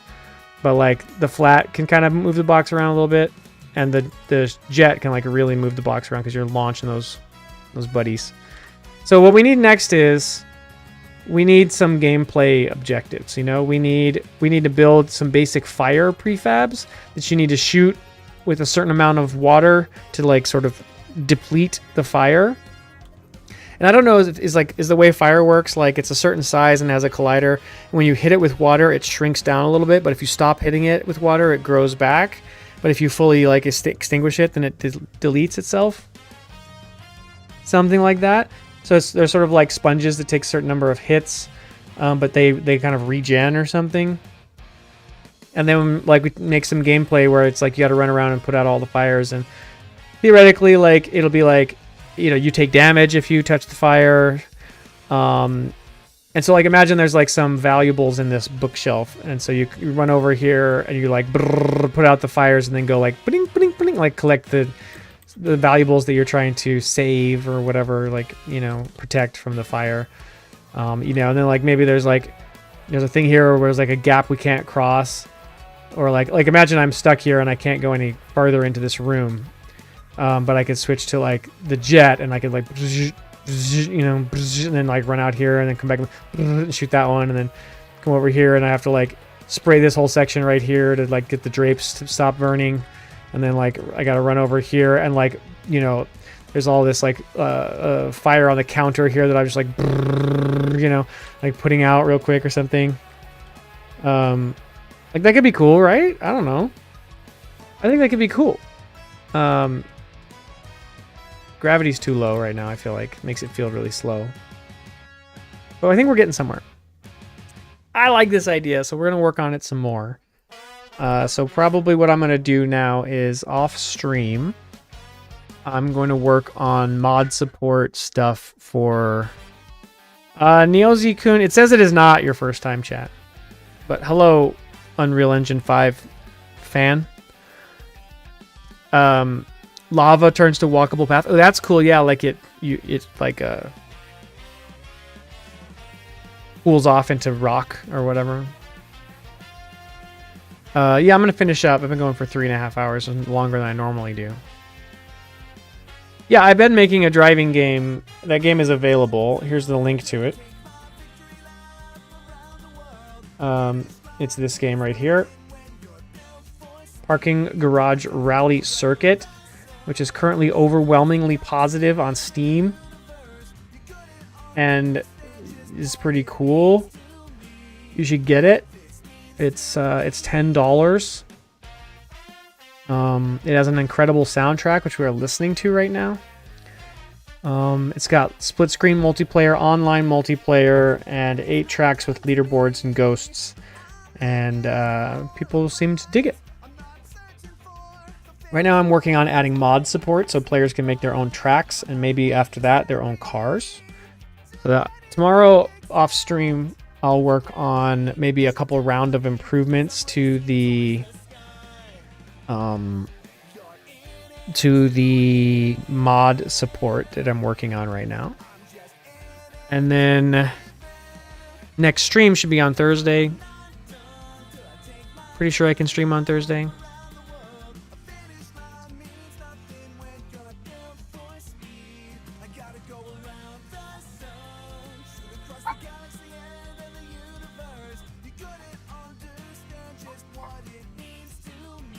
And I think we'll keep working on this. I was going to try and play the round of Conjure real quick because we had a...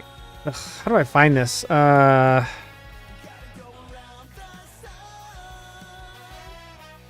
Was it Ludum Dare? Yeah, there we go.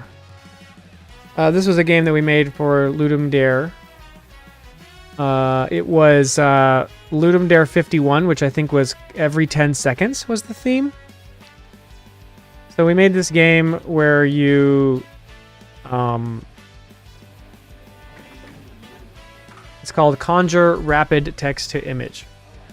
So the idea is that when people type in a prompt for like an AI generated image, it's actually getting sent to a human who has 3 rounds of 10 seconds to refine the image based on their prompt. So basically we're going to get a prompt and we have to try and make an image that like makes sense for it. Here we go. Ready? In a cafe.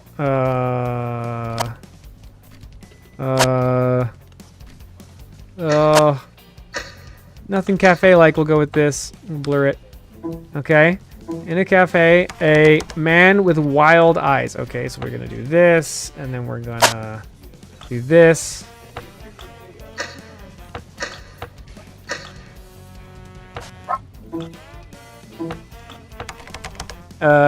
Longingly stares at a vehicle.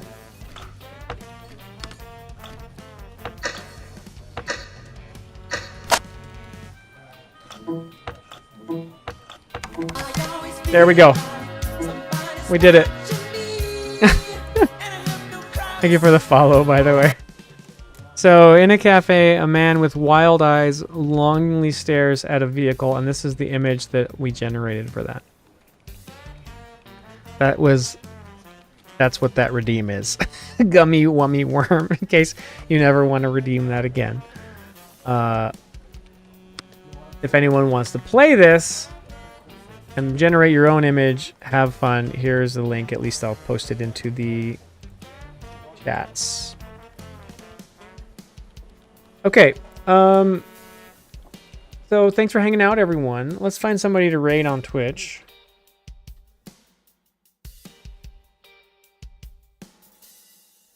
So like I said, Thursday I'll be streaming again. I think we're going to at least do one more round on this game because I really like this idea and I want to sort of mess around with. Let's try and add some fires that you can put out. Let's